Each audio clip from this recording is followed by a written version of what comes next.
네, 여러분 안녕하세요. 2023년 12월 11일 월요일 노영의 뉴스 인사이다 시작하겠습니다.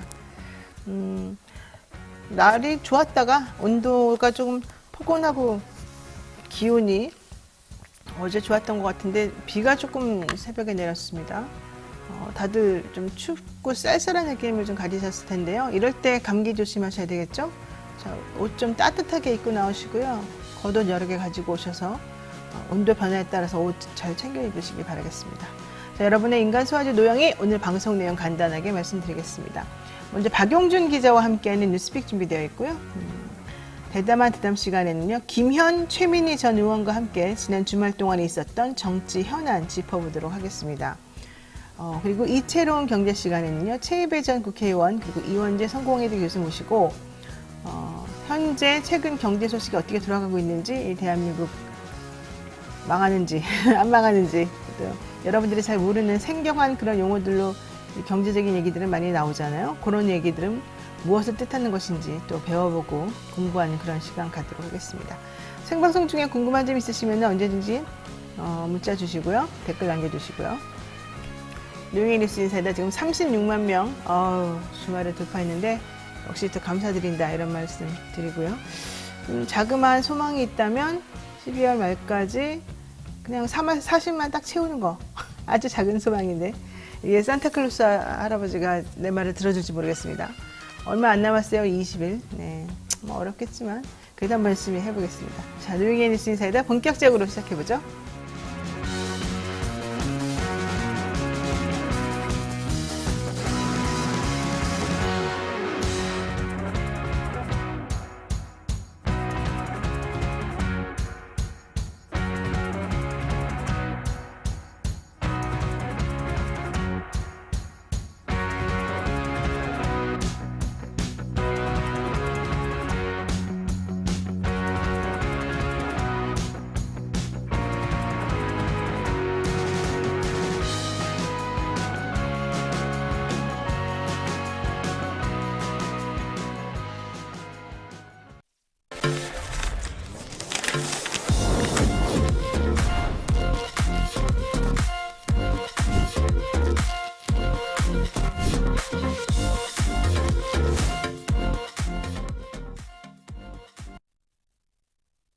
네, 바쁜 아침 이것만은 꼭 알아야 된다. 여러분들께 우리 기자들이 뉴스를 엄선해서 골라서 알려드립니다. 듣기만 해도 이해가 쏙쏙 되는 뉴스픽 시간인데요. 오늘도 박용준 뉴스마터 기자 나와 있습니다. 어서 오세요. 네, 안녕하세요. 네, 주말에 잘 보내셨습니까? 네, 잘 쉬었습니다. 네, 그냥 얼굴이 그냥 뽀동뽀동 빛이 나는데 잘 쉰 얼굴이군요. 자, 그런데 국민의힘 소식 먼저 알아보려고 했더니 국민의힘은 그렇게 잘 쉬었을 것 같지가 않습니다. 이분들이. 자, 어떤 일이 벌어졌을까요? 그 대표적인 보수 언론인 조선일보가 단독까지 달아서 보도했습니다. 그만큼 이대로는 총선을 치르면 안 된다는 메시지로 보수 진영의 각성을 촉구하는 것으로 볼 수 있습니다. 일단 보도 내용은 이렇습니다. 서울 국회의원 의석이 모두 49석입니다. 이 중 보수 정당에서 지난 총선 때 8석밖에 이기지 못했고 이는 103석이라는 참패로 연결됐습니다. 때문에 보수 진영에서는 수도권을 쥐면 결코 다수당이 될 수 없다는 인식이 만들어졌습니다. 그런 와중에 국민의힘 사무처가 총선 판세 분석 보고서를 작성했는데요. 과거 선거 결과부터 인물 대결 구도까지 종합해서 분석해보니 이번에 우세한 곳이 단 6곳에 불과하다. 그렇게 지난번보다 줄었다는 결과가 나왔습니다. 그 6곳은 강남, 갑, 을, 병, 서초, 갑, 을, 송파, 을 이렇게 6곳입니다. 그나마 경합 우세에 해당하는 지역까지 합쳐도 서울 참패가 예상된다는 내용인데요. 이 보고서 내용이 워낙 세니까 당 지도부에선 열람을 하고도 쉬쉬하며 외부 유출을 막았답니다. 사실 근데 저도 알고 있었거든요. 외부 유출 입이 다 된 걸로 알고 있는데 어쨌든 중요한 건 강남 갑을병, 서초 갑을, 송파 을. 여기서도 송파를 빼야 된다 이런 얘기를 하는 사람들도 있습니다. 경합 우세에 해당하는 지역도 강동 갑, 동작 을, 마포 갑 정도이다 이렇게 얘기를 하고 있는데 또 이 동작에 계신 다른 분은 또 아니다 국민의힘이 우세하다 뭐 이런 얘기도 하고 계시더라고요. 자, 어쨌든 중요한 건 생각보다 국민의힘이 수도권 이 서울에서 본인들의 세를 확정짓기가 쉽지 않다. 그러니까 이거 상당히 문제다. 이제 이렇게 생각을 하고 있다는 거지 않습니까? 자, 이게 저는 사실은 꼭 맞는 말은 아닌 것 같긴 해요. 왜냐하면 민주당이 지금 너무 설레발치고 있어서 사실은 마음에도 안 들지만 민주당이 너무 낙관적인 예측하지 말라고 지금 막 얘기하고 있는 것도 있거든요. 그렇지만 또 국민의힘이 너무 부정적으로 먼저 엄살 부리고 그러면 사람들이 이제 예방주사 맞아가지고 다음에 또 어떻게 될지 몰라요. 그래서 지금 나오는 거는 아무 의미가 없기 때문에 현실적으로 저는 이게 일부러 확산시키는 걸 수도 있다. 이런 생각 좀 합니다. 어때요? 그래요? 근데 이번에 나오니까 너무 좀 쪼는 거 아니냐. 우리가 약하지 않다. 예. 이렇게는 국힘 내부에 그런 여론이 있는데요. 이 당장 수도권을 출마를 준비하던 이제 국민의힘 정치인들은 흔들리지 않을 수가 없습니다. 어차피 떨어질 거면 내가 출마하는 게 맞느냐 이런 얘기까지 나오고 있고요. 이준석 전 대표는 자신의 분석대로라면 6석이 아니라 4석밖에 안 된다. 이렇게까지 얘기해서 더 찬물을 끼얹었습니다. 종로 출마를 선언한 하태경 의원은 이러다 영남 자민련이 될 것이라며 강남구 보선 참패 이후 아무 변화 없는 지도부를 비판했습니다. 심지어 당내 중진인 오선의 서병수 의원도 이대로 가다가 총선 필패라며 지도부 비판에 가세했는데요. 마누라와 자식 빼고 다 바꾸겠다는 혁신위를 이런 외면하는 과정을 자신은 이해하기 어렵다. 이렇게 얘기했습니다. 이준석 대표는요, 어제 더 화났어요. 어제 채널A인가 거기서 그 얘기한 내용 중에 하나가 뭔지 아세요? 잘 모르시죠? 내용은 어떤 내용? 이준석 대표가 국민의힘을 향해서 미쳤구나. 이렇게 소리셨어요. 미친 거 아니냐. 이거 내가 잘 쓰는 말인데. 미친 거 아닙니까?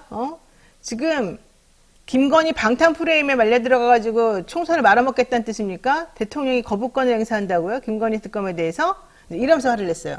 즉, 야당에서 추진하고 있는 김건희 특검법에 대해서 여당 쪽에서 기류가, 이거 막아야 됩니다. 우리가 못하게 합시다. 이런 식으로 얘기가 나오니까 대통령이 막을 만한 명분도 없을 뿐더러 대통령이 막아버리게 되면 국민들이 뭐라고 생각하겠느냐.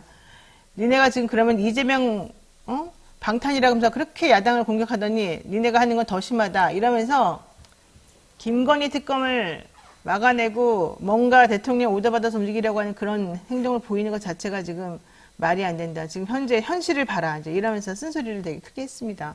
이게 나는 사실 지금 현재에서 포인트라고 생각하는데, 민주당이 뭐 낙관적 예측을 하거나 말거나 나는 이건 중요하지 않다고 보고, 여기서 핵심은 지금까지 나타난 이 부인의 혹은 부인을 둘러싼 가족 간의 이런 여러 가지 비리나 의심스러운 부분들, 그런 부분들이 하나도 해결이 안 됐는데, 그렇게 공정과 상식을 부르짖는 대통령이 그렇게 수많은 검찰의 압수수색을 봐왔으면서도 자기 식구들에 대해서는 전혀 꼼짝도 안 하고 있고 앞으로도 제일 중요한 거부권의 행사 가능성이 높다라고 하니 과연 그것을 국민들이 그대로 지켜보고 있을 것인가? 저는 아니라고 보고요.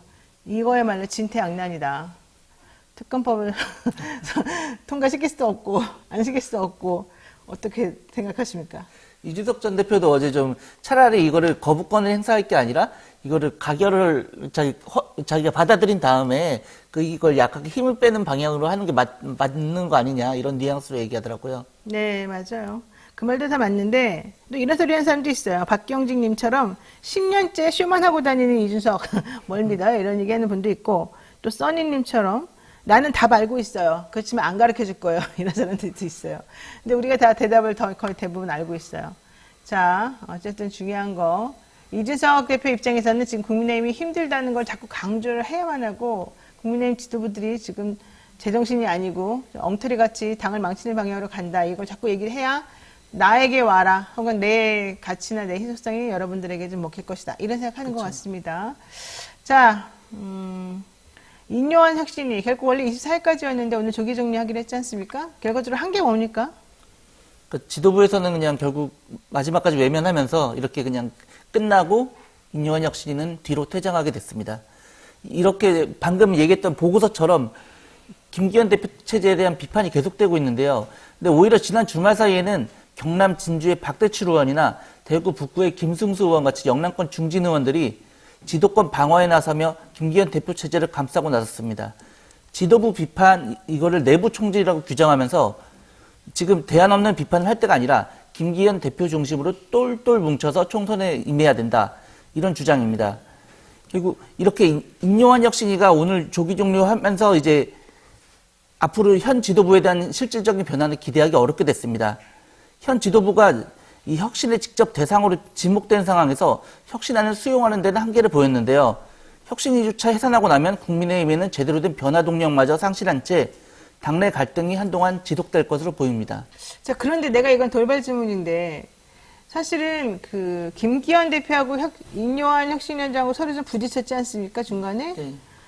그래서 사람들이 아무래도 이제 인요한 혁신위가 대통령에겐 상당히 우호적인 여러 가지 안을 내놓았기 때문에 용산의 심기를 잘 보필하여 김기현 대표가 인요한 혁신위원장 만날 때 뭔가 좀 서로 딜을 해서 정리를 하지 않겠느냐, 주고받고 좀 약속하고 이런 거 있지 않을까 했는데 그 전에 갑자기 대통령하고 김기현 대표가 밥을 먹었단 말이에요.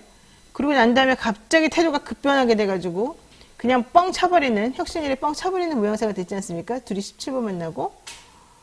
이건 무슨 뜻일까요? 대통령 입장에서 국민의힘에 있는 터줏대감들을 내가 더 이상은 컨트롤할 수 없다, 이런 뜻으로 봅니까? 지난주에 이제 인요한 셋이 오찬을 했다고 하더라고요. 그런데 그 오찬 내용까지는 공개가 되지 않았는데 이게 뭐 대통령이 지금 혁신안이 50%면 앞으로 이제 그걸 김기현 대표가 받아가지고 100%로 만들어 달라. 근데 이게 어떤 식으로 해석하냐면 김기현 대표 이제 비대위체제로 전환하지 않고 그냥 김기현 대표가 앞으로 받아서 그냥 잘 소화를 해줘라, 이런 식으로 마무리를 짓는 정도로 현 대표 체제를 좀 신뢰하는 발언으로도 볼 수 있지 않느냐. 그러니까 현 대표 체제에 힘을 실어준 거라서 혁신을 하겠다고, 그리고 혁신하는 사람들이 사실 내놓은 안이라고 하는 게 윤 대통령 입장에서는 좋은 안이었는데 그거를 버티고 안 한다고 하니까 그래 니네 이제 알았어 이러면서 그냥 좀 한 발 물러난 거 아니냐. 대안이 없다는 거죠. 일종의 대통령 입장에서도 좀 강력하게 당 바꿔보려고 혁신위를 도입을 해봤는데 막상 해보니까 저렇게 해봐야 좀 바뀌는 게 뭐가 있겠냐, 좀 이렇게도 볼 수 있지 않나 싶습니다. 네, 그럴 수 있고 제가 보기에는 대통령이 내놓는 혁신안이라는 게 결국 자기 편 심어놓기밖에 안 되기 때문에 명분이 약해서 그런 거 아닌가 또 생각도 드네요. 자, 첫 번째 안건 여기까지 하고요. 두 번째 이슈, 이낙연 전 대표, 이준석 전 대표 지금 신당 가지고 서로 만나네 안 만나네 이러고 있죠? 근데 며칠 전만 해도 그 이낙연 전 대표는 이준석 전 대표와의 만남에 대해 별다른 입장을 보이지는 않았습니다. 이낙연 전 대표는 당내 지분이 상당한 만큼 잔류를 할 가능성도 남아 있었는데요. 이번엔 좀 다른 입장을 보여줬습니다. 이낙연 전 대표는 이준석 전 대표에 대해서 우리 정치의 매우 드문 인재라고 평가하며 시기가 되면 만나게 될 것이라며 연대 가능성을 언급했습니다. 또한 함께하지 않을 대상을 먼저 정하지 않겠다며 세대나 출신으로 편을 가르지 않겠다는 뜻을 드러냈습니다. 특히 신당 창당에 대해서는 위기를 직시하고 극복할 만한 역량이 해체된 상황에서 다시 결집해야 한다며 총선 이전에 차질 없이 추진하겠다고 얘기했습니다. 네, 지금 뭐 계속해서 지분 받는 문제가 해결이 말끔히 안 되고 있는 것 같습니다. 그리고 지금 이준석 대표까지 하는 걸 보면은 김부겸 전 총리나 정세균 전 총리 같이 이 민주당 내에 있는 좀 힘이 있는, 또 그리고 중도적이면서 보수적인 성향을 가진 분들하고 연대도 생각보다 말끔히 깨끗하게 되지 않는다는 걸 알 수 있죠. 왜냐하면 만약에 잘 되면 이분들하고 그냥 계속 얘기를 하면 되는 거지, 굳이 성향도 다르고 어디로 튈지도 모르는 이준석 대표하고 뭘 해볼 필요는 사실 없거든요. 너무 이질적이라서 서로. 그렇기 때문에 지금 현재 겉으로 보이는 것하고 다르게 실제 이낙연 전 대표 쪽에서는 조금 생각보다 좀 부담스러워하고 뭔가 조금 마음이 좀 편하지 않을 수 있다, 이렇게 생각합니다. 자, 이준석 전 대표도 반응을 보였을 것 같습니다. 이준석 전 대표는 흔쾌히 만남을 열어두면서 이낙연 전 대표에게도 결단의 시간이 필요할 것이라며 같이 친 울타리가 될 수 있다고 얘기했습니다. 이게 가정을 한다면 이낙연 전 대표와 이준석 전 대표가 같은 당이 됐어도 아니면 각기 다른 당을 만들고 제3연대를 하는 방안도 가능합니다. 일단 이준석 전 대표는 제3연대에 힘을 실었습니다. 이미 앞서 준비를 시작한 이준석 전 대표의 경우 27일에 이제 창당을 발표할 계획인데요. 이후 실제 이제 당원 모집을 거쳐서 창당까지는 2주에서 한 달이면 충분하다고 설명했습니다. 네, 뭐 이제 워낙 베테랑들이니까 그런 거는 뭐 만드는 거는 문제는 아닐 것 같고요. 이제 문제는 이재명 대표겠죠. 이재명 대표가 이들이 그냥 떠난다고 하고 시끄럽게 하고 그런 걸 그냥 방치하고 내보내라, 그냥 알았다 시끄럽게 나가라, 이렇게 할 것 같지는 않죠. 왜냐면 그 전에도 이낙연 전 대표에 대한 출당 요구 청원 같은 것도 전부 다 내리고 그러지 맙시다, 다 같이 협동합시다라고 말했기 때문에. 그리고 또 하나는 그 정세균계의 안기백 의원 같은 분을 전략공천관리위원회 위원장으로 임명도 하고 그래서 사람들을 좀 품어 안으려고 한 내용을 조금 보여주고 있어요. 근데 다만 얘기가 안 되는 거는 워낙 이낙연계나 비명계라고 지금까지 떠들어왔던 그런 분들이 워낙 센 말들을 하고 있고 워낙 센 요구들을 하고 있고 좀 타협하려고 한 자세보다는 내 거 내놔 막 이제 이런 식의 행동을 하고 있기 때문에 아마 얘기가 좀 잘 안 되는 거일 수도 있겠습니다. 하지만 그럼에도 불구하고 이재명 대표 측에서는 계속해서 민주당 내분이 일어나지 않도록 좀 잘 다독이면서 서로 간에 타협하면서 좀 진행하는 것이 필요하지 않나 이런 생각이 조금 듭니다. 네, 물론 물과 기름이긴 한데 어쨌든 총선을 위해서는 뭉쳐야 되겠습니다. 김부겸, 정세균 두 전직 총리하고 이재명 대표가 지금 회동도 하고 있는 것이고 이렇게 되면은 아무래도 이낙연 전 대표도 입지도 좁아질 수 있고 실제 신당까지 나가지 않을 수도 있다 이렇게 생각하면 되겠습니다. 네, 박영진 기자 수고 많으셨습니다. 네, 감사합니다. 생방송 댓글 참여 계속 부탁드리고요. 저는 잠시 후 대담한 대담으로 돌아오겠습니다.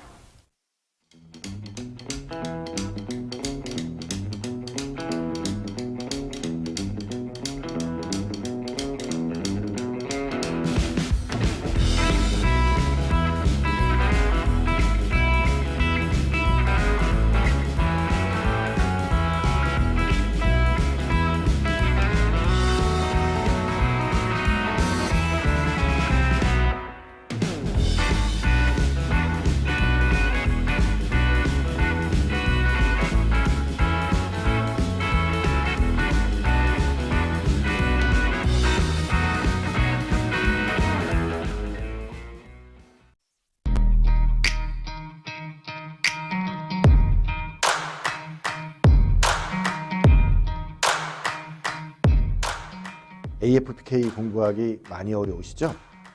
저의 16년의 노하우가 담긴 합격 비기로 여러분을 합격의 전당으로 확실하게 이끌어 드리겠습니다.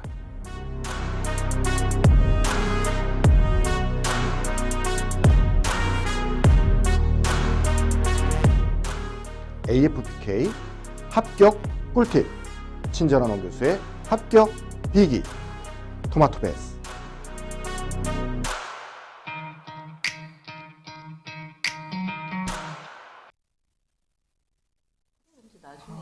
네, 본격적인 코너 시작에 앞서서 잠시 광고 타임 가지겠습니다. 바로 산삼 순백 광고인데요. 지리산 7년근 산양산삼에서 100% 추출한 진액으로 만든 산삼 순백입니다. 산삼을 많이 먹으면 이렇게 얼굴도 뽀해지고 순해지고 막 예뻐지고 그런 것 같아요.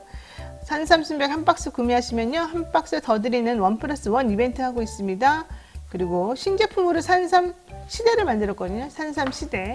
이 산삼 시대가 출시됐기 때문에 여러분들한테 산삼 순백 2박스 플러스 산삼 시대 한 박스를 더 드립니다. 정말 푸짐하죠. 산양산삼 70%의 도라지, 홍삼, 메가를 잘 배합한 산삼 시대 꼭 한번 경험해 보시고요. 제가 어제 누군가로부터 김장김치를 받았습니다. 그분은 김장을 너무 많이 하셨겠죠. 저까지 주고 저희 부모님도 주고 뭐 여기저기 다 주려면 너무 미안하더라고요. 그래서 내가 요거 산삼 요거 어떻게 했습니다. 선물 드렸습니다. 나중에 한번 드시고 나서 효과 어떤지 물어볼게요. 자, 산양산삼 70%의 도라지, 홍삼, 메가를 잘 배합한 산삼 시대 꼭 한번 경험해 보시고요. 유사상품과 혼동하지 마시고요. 자, 우리가 지금 선전하고 있는 건 산삼 순백이라는 거 잊지 마십시오. 전화문의 1666-1080, 네이버에서는 산삼 순백으로 검색하시면 됩니다. 됐습니다. 자, 이제 다음 이슈 살펴보도록 하겠습니다. 지난주 금요일 조선일보에서 단독이라고 하는 기사가 하나 떴죠. 자, 이 단독 기사 나오면서 우리들이 지금 하고 싶었던 얘기가 되게 많은데, 자, 오늘 이제 이런저런 정치 얘기들을 해주실 우리 센 언니들, 내가 좋아하는 두 분의 정치인들. 왜냐면 이분들은 딴 생각이 없어요. 오로지 정치, 대한민국 정치 어떻게 잘 되면 좋겠나? 이거밖에 생각이 없어요. 참 재미없게 산다. 그렇게 살아가지고 당신들이 무엇을 얻었나 물어보고 싶기도 한데, 어쨌든 이 두 분을 한번 제가 모시고 이야기 나누도록 하겠습니다. 우선 최민희 전 의원 어서 오세요. 네, 안녕하세요. 반갑습니다. 손 아직도 이렇게 기부스 하시는군요. 이게 저는 철심만 빼면 그냥 괜찮을 줄 알았더니 이게 앞으로도 2달은 이러고 다녀야 된다는 거예요. 그래도 거긴 그나마 쇠골 부러진 사람들은요 정말 힘들어요. 예. 우리 김현 의원님. 네, 안녕하세요. 담백하네요. 네. 두 분 요즘에 이렇게 선거 지금 후보 등록하신 건가요?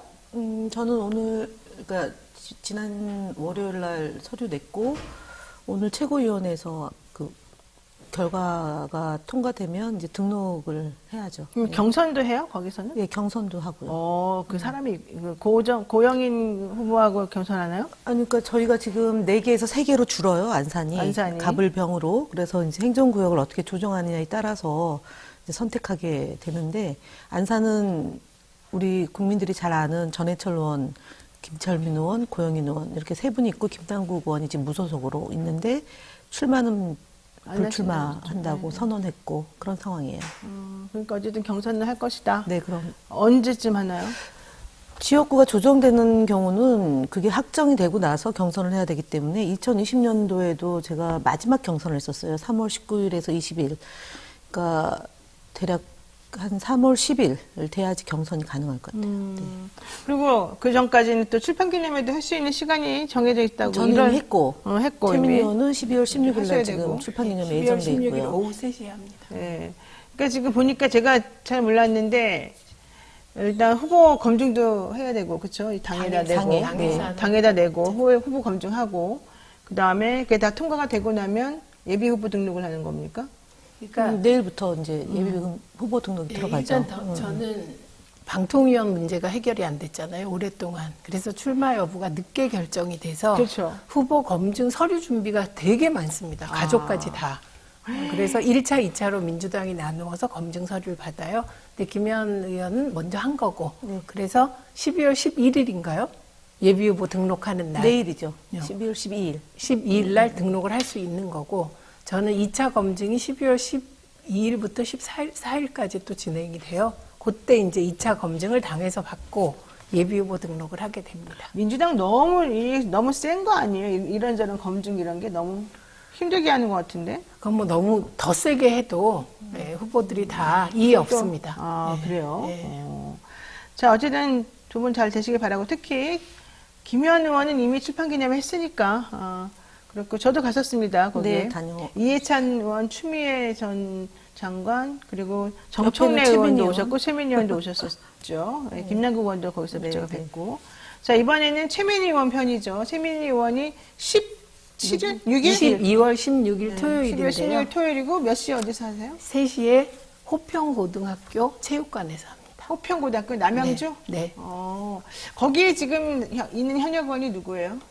조응천 의원이십니다. 그러니까 지금 조응천 의원하고 이제 경쟁을 하셔야 되는 거네요, 그러면? 네, 조응천 의원은 재선 의원이고요. 검사 출신이고 굉장히 세요. 그래서 저는 되게 긴장하고 준비하고 있습니다. 네, 자, 어쨌든 최민희 의원도 재선입니다. 네, 잘 되겠죠. 여러분들 혹시 호응 있으신 분들은 최민희 의원이 돈이 없어요.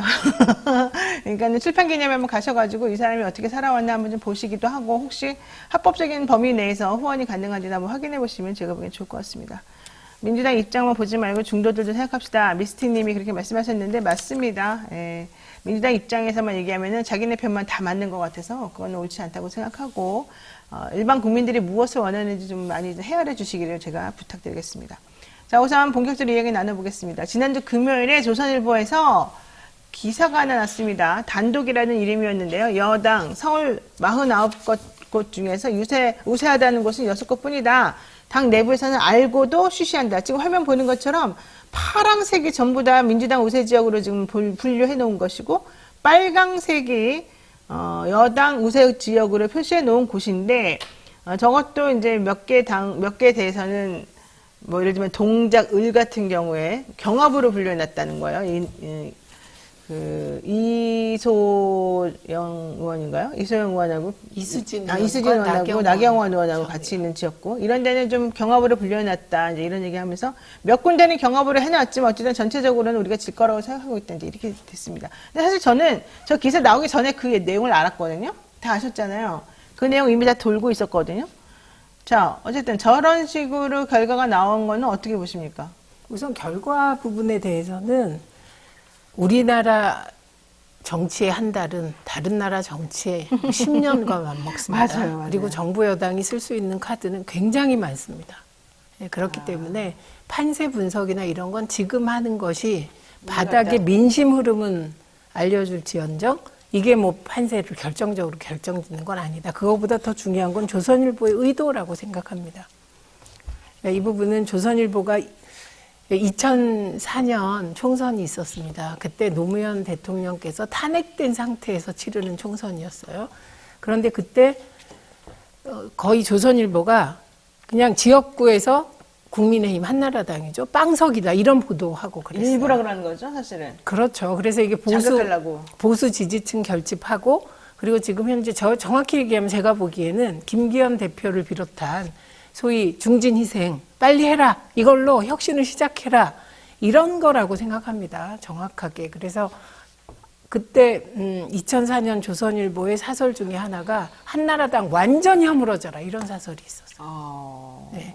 어느 신문에서 나온 건데요? 그게 조선일보에서 그러면 일부러 그거는 반대적으로 한 얘기군요. 그리고 그 이후에 이제 정동영 의장의 노인 폄훼 발언이 막 나라를 뒤덮으면서 겨우 열린우리당이 과반한 일이 있거든요. 그래서 저는 이 보도는 지금 뭐 49곳 중에 우세 지역이 적을 수 있어요. 현재는 국민의힘이. 그런데 이 판세는 유동적이고 네. 그리고 조선일보의 의도는 그 한나라당 완전히 허물어져라와 같은 그렇죠. 네, 그런 의도라고 봅니다. 그렇군요. 여기 보니까 YW 킴님께서 총선 사주 느낌도 나네요. 이렇게 말씀도 하셨지만 그 밑에 제가 읽을 수 없는 이 아랍어처럼 생긴 강아지인지 하여튼간 이 아이디 닉네임의 주인은 동작은 진짜 초접전이에요. 이렇게 말하더라고요. 근데 진짜 저도 동작 얘기를 들었어요. 그러니까 나경원 의원이 있는 지역구 말고 그 옆 지역구 같은 경우에는 너무너무 박빙이다 뭐 이런 얘기도 들었는데 이런 거 저런 걸 보게 되면 이렇게 기존 언론사에서 특히 조선일보 같은 데서 한번 세게 쳐주면 오히려 그게 전략적으로 먹혀 들어가면서 유리하게 좀 해주는 게 있는 것 같아요. 저는 이제 그런 해석도 되지만 사실은 실제로 위기감을 갖고 있다. 실제로? 예, 조중동이 특히 이제 오늘도 아침에 이제 조간을 쭉 보면 정부 여당이 정신을 못 차리고 있다. 근데 정신을 차릴 것 같지 않다라는 위기감이 있는 것 같아요. 그래서 사실 이 43석 6석 여기에 그날 칼럼 중에 하나가 수포당이라는 제목으로 수도권을 포기한 정당이라고 하면서 긴박하게 그러니까 예를 들면 방통위원장 김홍일 위원장을 한 점, 그다음에 특검법에 대한 거부권 행사 이런 것들에 대한 여론이 악화되고 있는데 사실 용산 오늘 이제 대통령이 네덜란드로 떠나잖아요. 이런 국정 운정을 하는 대통령이 없어요. 그리고 사실은 뭐 3박 5일 간다, 1박 3일 간다 그러면 혼자 갔다 오거나 이런 식으로 좀 기동성 있게 움직이면서 세일즈 외교하는 모습을 통해서 국정 운영의 실패를 외교 활동으로 이제 만회를 하는데 지금 이 정부는 외교 활동에서도 실패를 보고 있고 그리고 이제 그 부산 같은 데서 총수들, 재벌 총수들하고 같이 이제 병풍 세워서 떡볶이 먹는 그런 시연을 한다거나 이거는 그러니까 진보 보수를 떠나서 굉장히 좀 국민들이 볼 때 의아스러운 행동을 보여주고 있는 거죠. 외교에서도 그렇고 국내 정치에서도 그렇고 경제에서도 그렇고 그래서 지금 조선일보나 동아일보나 중앙일보가 이렇게 긴급 타전을 때리는 거는 실제로 좀 정신을 차려야 되지 안 그렇다가는 모든 수치에서 이 현재 나타나는 것이 회복될 가능성이 별로 없다라는 네. 그런 긴장감에서 유발되고 있는 것 아닌가라도 볼 수 있습니다.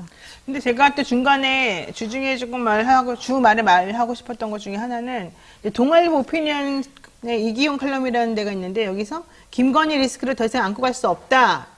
이제 이러면서 그 뭐 취재 방식도 문제지만 그거를 뿌리치지 않은 김 여사 정말 상상 초월이다. 이제 이런 내용이 하나가 나왔고요. 그 다음에 이준석 대표도 이 김건희 특검에 대해서 거부권을 행사하려는 움직임을 보이고 있는 여당, 특히 대통령 미쳤다. 이래가지고 결과적으로 김건희 방탄 프레임에 끌려 들어가서 뭘 어떻게 하겠다는 거냐 이래서 세게 좀 말을 했습니다.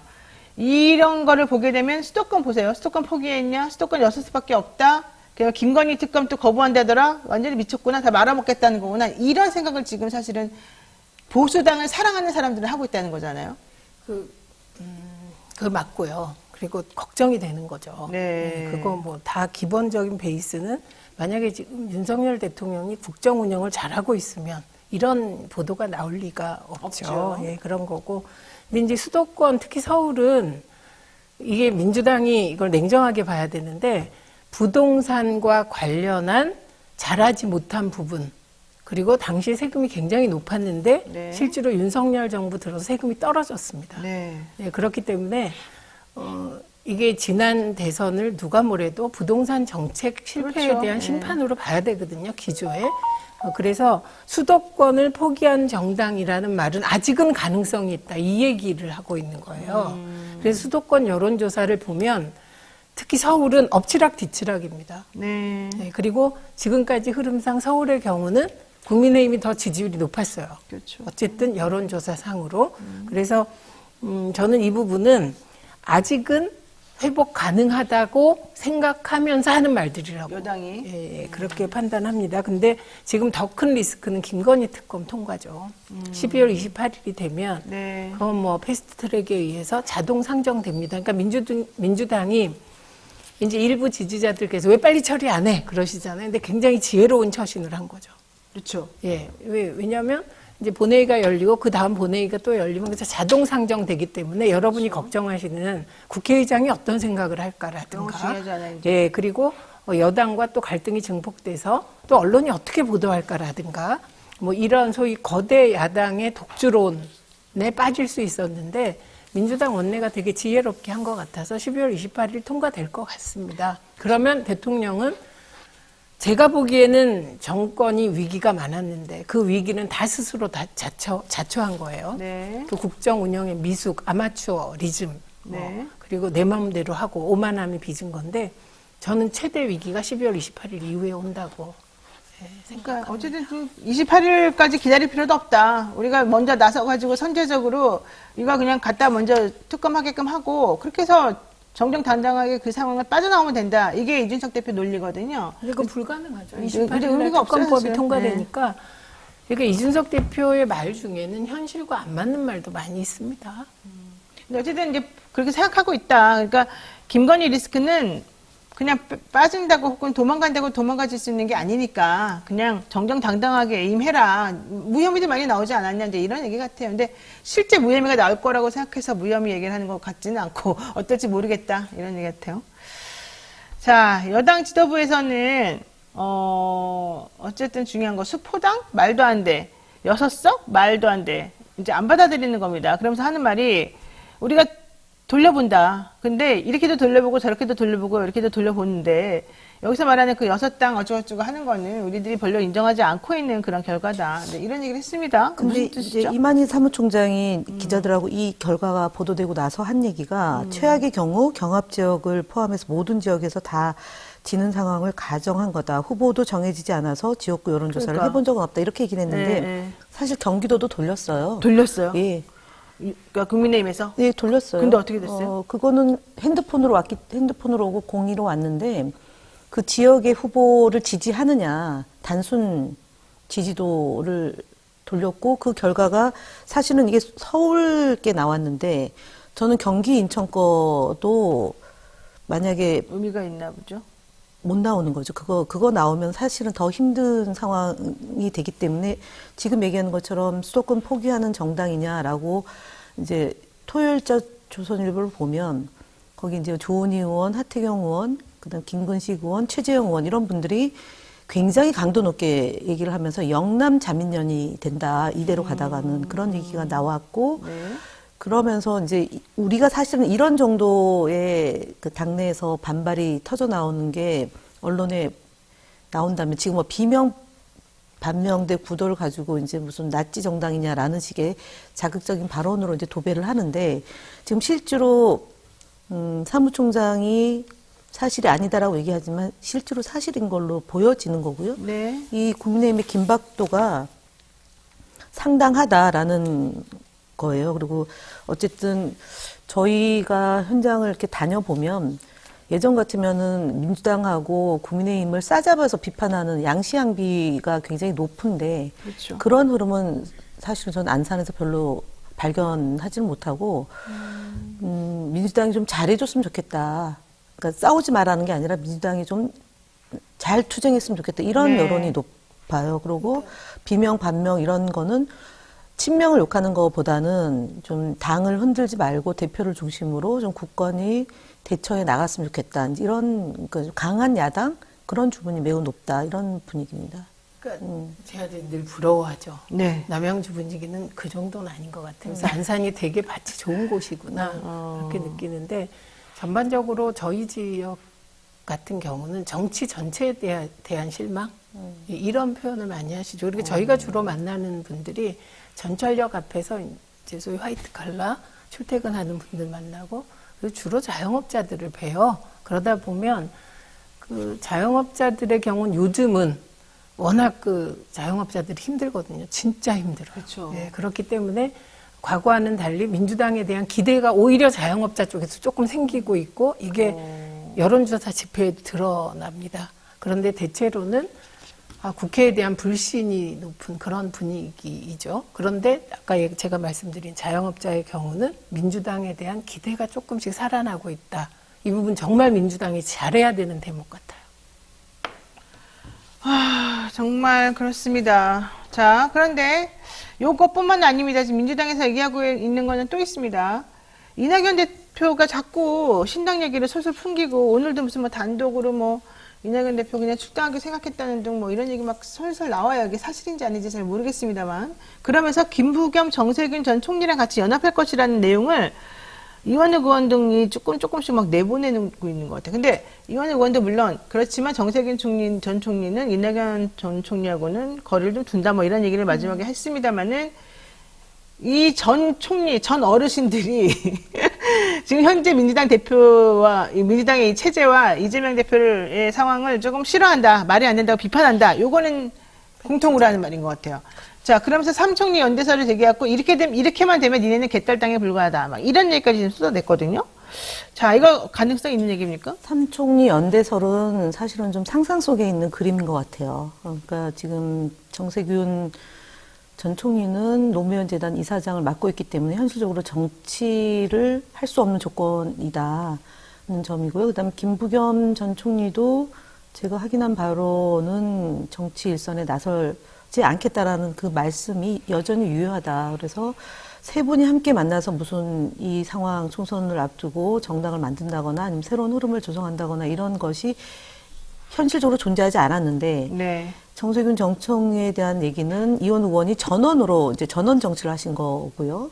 그래서 이낙연 전 총리가 뭐 최근에 부쩍 언론에 네, 노출 많이 빈도수가 나오죠. 높고 단독 인터뷰도 많이 하고 계시는데 아직까지 정해진 건 없는 것 같아요. 실무자에게 당을 만들 것을 준비하라 하셨다는데 사실 제가 쭉 그 창당되는 이런 상황을 보면 적어도 총선을 5달, 6달 앞두고 기왕에 나가 있는 사람과 합쳐서 뭐 연대를 한다거나 통합을 한다거나 이런 방식으로 되는 것 하나하고 단독으로 한다 하더라도 현역 의원이 적어도 한 5, 6명이 같이 이제 입장을 맞춰서 하는데 물론 그럴 개연성은 있습니다. 지금 그 원칙과 상식이란 그 조직에서 12월 중순까지 특단의 조치가 없으면은 뭔가의 그런 행동을 하겠다라는 게 있기 때문에 가능성과 개연성은 있지만 거기에 또 이준석 전 대표를 만나서 뭔가를 또 하겠다 이런 거니까 되게 좀 뭘 하자는지에 대한 모호함 때문에 국민들로부터 제대로 된 평가를 받을지는 좀 지켜봐야 될 것 같습니다. 네. 사실 그런 것 같아요. 이렇게 뭔가 하려면 뭐 국회의원 배지를 꼭 달거나 뭔가 당에서 큰 위치를 차지하려면 내가 어제 한 말도 좀 잊어버리고 지난번에 했던 가치도 조금 이렇게 살짝 바꿔가지고 사람들이 너무 뭐라고 안 할 정도로만 싹 윤색하고 뭔가 덧칠하고 이러면서 자기 스스로가 내가 그랬었지. 내 말이 맞지. 내가 옛날에 했던 건 A가 아니라 A 다시였지만 이런 식으로 좀 자기 자신을 설득시키는 작업이 또 중간에 꼭 끼어 들어가는 것 같더라고요. 이번에 이낙연 대표가 이준석 전 대표하고 만나네 신당 얘기 할 수 있다, 뭐 열려있네 이런 얘기 자꾸 하는 거 보니까 예전에는 안 그랬거든요, 전혀. 근데 이준석 대표와 만날 수 있다. 그건 뭐 저하고도 만나실 수 있을 것 같아요. 전 그 정도여야 하고 만약에 이준석 대표와 뭐를 같이 하는 순간 이낙연 대표는 굉장히 어려워지실 거라고 오히려, 생각해서 그거는 오히려 지금 이준석이라는 인물이 핫하잖아요. 네. 그러니까 기자가 물어봤을 것 같고 그에 대해서 만날 수 있다. 이렇게 얘기한 정도일 거다. 이렇게 보입니다. 근데 저는 어저께 그 토론회 있잖아요. 네 분. 저는 사실은 비명, 친명이라기보다는 검찰개혁에 대한 태도로 나누어지는 게 아닌가, 구분이 이렇게 생각을 합니다. 그런데 거기서 그런 발언이 나왔더라고요. 지지자 여러분들이 오시니까 힘이 난다. 이런 발언이 나왔더라고요. 그게 팬덤입니다. 예, 팬덤 만나시니까 네 분이 좋고 저는 그 장면이 되게 보기가 좋았어요.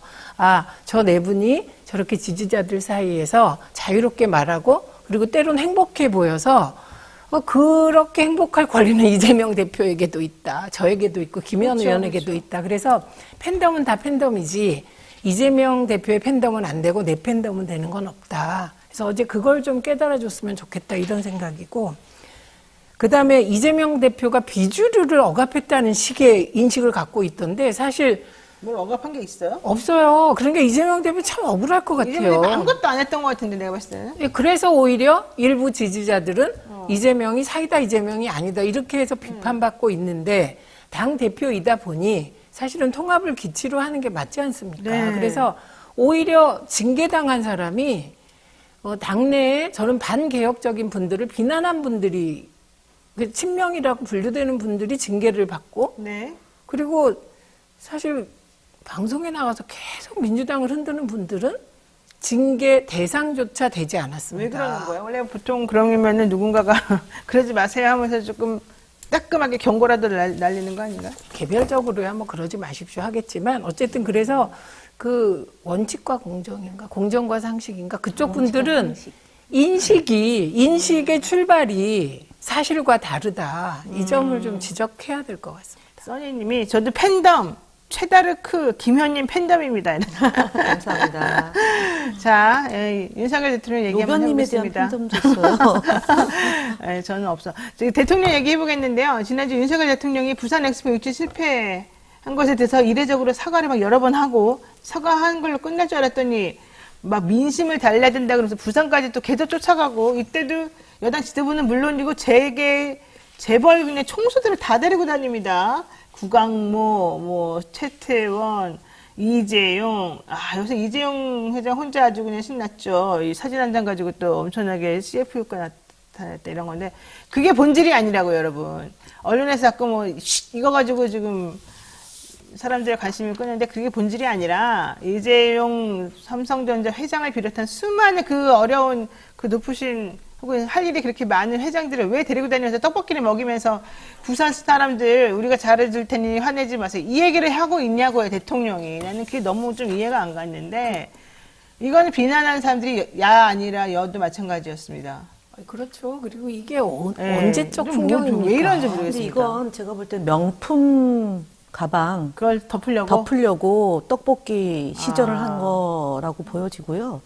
사실 이 뒤에서 이제 이 떡볶이가 좀 매워서 못 먹는 분도 있고 그런 것까지 이제 노출이 되고 젓가락 휘졌다 그냥 내려놓는 것도 보여주고 막 이런 짤들이 돌아다니던데 대명천지 21세기 OECD 12개국 안에 들어가 있는 대한민국의 이 선진화되어 있는 그 국제유상이 이렇게 후진적으로 바뀔 수 있느냐라는 점에 대해서 정말 자괴감이 들고 두 번째로는 대통령이 국정 운영의 동반자인 김건희 여사의 이 어려운 점을 이렇게 온몸으로 막아 나서는지에 대해서도 씁쓸함이 있고 그래서 특검법 얘기를 또 할 테지만 오늘 이제 국민일보가 창간 35주년 기념해서 결합하고 했는데 국민의 70%전 세대 계층 지역 다 특검법 거부하지 마라 받아들여라라는 여론인데 지금 네덜란드 가서 3박 5일 있다가 들어오면 이제 또 그걸로 묻히게 되죠. 그 뭐 외교 행사를 어떻게 잘했니 못했니 하고 28일로 넘어갈 텐데 20일, 28일이 있는데 대통령께서 좀 깨어났으면 좋겠어요. 너무 이 국정 운영 동반자인 김 여사에 이 휘두르지 말고 사태를 정확히 인식하시고 제대로 된 국정 운영을 그나마 하셔야지 대한민국이 좀 덜 창피한 것 아닌가 싶은 생각이 드는데 하여간 명품 가방 덮으려고 떡볶이 드셨다. 지금 뭐 명품 가방 얘기해서 윤석열 대통령의 그간의 행태와 비교할 때 가장 문제되는 게 뭐냐면 최재형 목사가 저희들이 보기엔 통일운동가세요. 미국 국적에.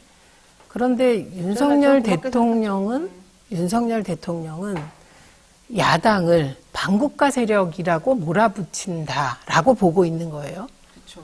그런데 윤석열 대통령 기준으로 보면 그분은 반국가 세력입니다. 북한에 왔다 갔다 하고. 최재형 목사가. 예, 우리는 통일운동가로 보는데 그 시각에서. 그 반국가 세력으로 윤석열 대통령이 볼 수밖에 없는 경력의 사람, 북한을 왔다 갔다 했으니까 그 사람을 영부인이 접촉한 거예요. 그러니까요. 그런데 왜 보수 언론들이, 그러니까 저는 뭐 지금 이 문제를 덮으려고 하고 뭐 조용하게 하고 이렇지만 속으로 가장 지금 두려워하고 있을 거라고 생각해요, 이 사안이. 그리고 김건희 특검법이 통과되면 이게 특검 과정에서 안 나오겠습니까? 이 얘기가 그렇죠, 또 그렇죠. 네, 나오고 이 자체로 또 사실 특검이 필요한 사안이잖아요. 저는 깜짝 놀랐어요. 그 우리가 보통 하는 말로 북한에 왔다 갔다 하면 옛날에는 그냥 한국 그 독재 정권 시절에는 간첩이었어요. 과거 시각으로. 윤석열 대통령 과거 시각이잖아요. 그렇죠. 어떻게 그런 분이 영부인을 그렇게 카톡으로 만날 수 있으며 만나서 명품을 선물할 수 있으며 그래서 저는 묻고 싶어요. 윤석열 대통령에게. 우리는 최재형 목사를 통일운동가로 보는데 대통령은 어떻게 보십니까? 반국가 세력 아닙니까? 북한 공작원으로 보는 거 아닙니까? 그러면 지금 이거는 우리가 과거에 봤던 소위 그 게이트들 터지잖아요. 외국에도. 그것과 유사한 상황인데 언론이 저는 어디까지 이걸 덮고 참을 수 있을지 그게 네. 포인트라고 봅니다. 자, 마지막 질문 하겠습니다. 윤 대통령이 국내에 머문 2주 동안, 이 말이 되게 웃긴데요. 윤 대통령도 다음에 또 11일 10분, 오늘이네. 또 이제 가시잖아요. 네덜란드 반도체 뭐 하시러. 참, 그것도 좀 웃기지만. 어쨌든 국내에 머물렀던 2주 동안에 총선용 개각을 단행하겠다면서 주요 부처 장관 후보자를 발표했습니다. 그중에 강도영 해양수산부 장관 후보자가 과거 음주운전 및 폭력 적거가 있는 것으로 확인이 됐고요. 아, 정말 너무 심하다. 한동훈 장관 도대체 인사를 어떻게 하냐. 인사가 개판이다. 뭐 이런 얘기까지 나올 정도로 지금 인사 검증이 제대로 이루어지고 있는지 의심스럽다고 생각하는 사람들이 많단 말이에요. 어떻게 봐요, 우리 이거? 일단은 한동훈 장관이 있을 때 인사검증단이 법무부 소관으로 될 것이고 한동훈 장관이 차출돼서 만약에 장관 그만두면 인사검증단은 다시 용산으로 넘어가겠죠. 그러면서 이제 우리가 이제 제도 개혁을 했다라고 주장할 것 같습니다. 지금 장관 후보자가 음주운전 폭력 전과를 인사청문회 과정에서 소상히 밝히겠다라고 시간 벌게 하고 있는데 제가 볼 때는 빨리 자르는 게 능사고 두 번째로는 방통위원장 그 김홍일 위원장에 대해서도 더 이상 끄는 것이 안 맞다. 대통령 지지율이 뭐 30%대로 그대로 유지가 되니까 별것 아니라고 생각하지만 실제로 바닥은 그렇지 않다라는 점 말씀드리고 싶고요. 결국은 이 정부는 이제 그 윤석열 대통령과 김건희 여사와 한동훈에 의해서 네.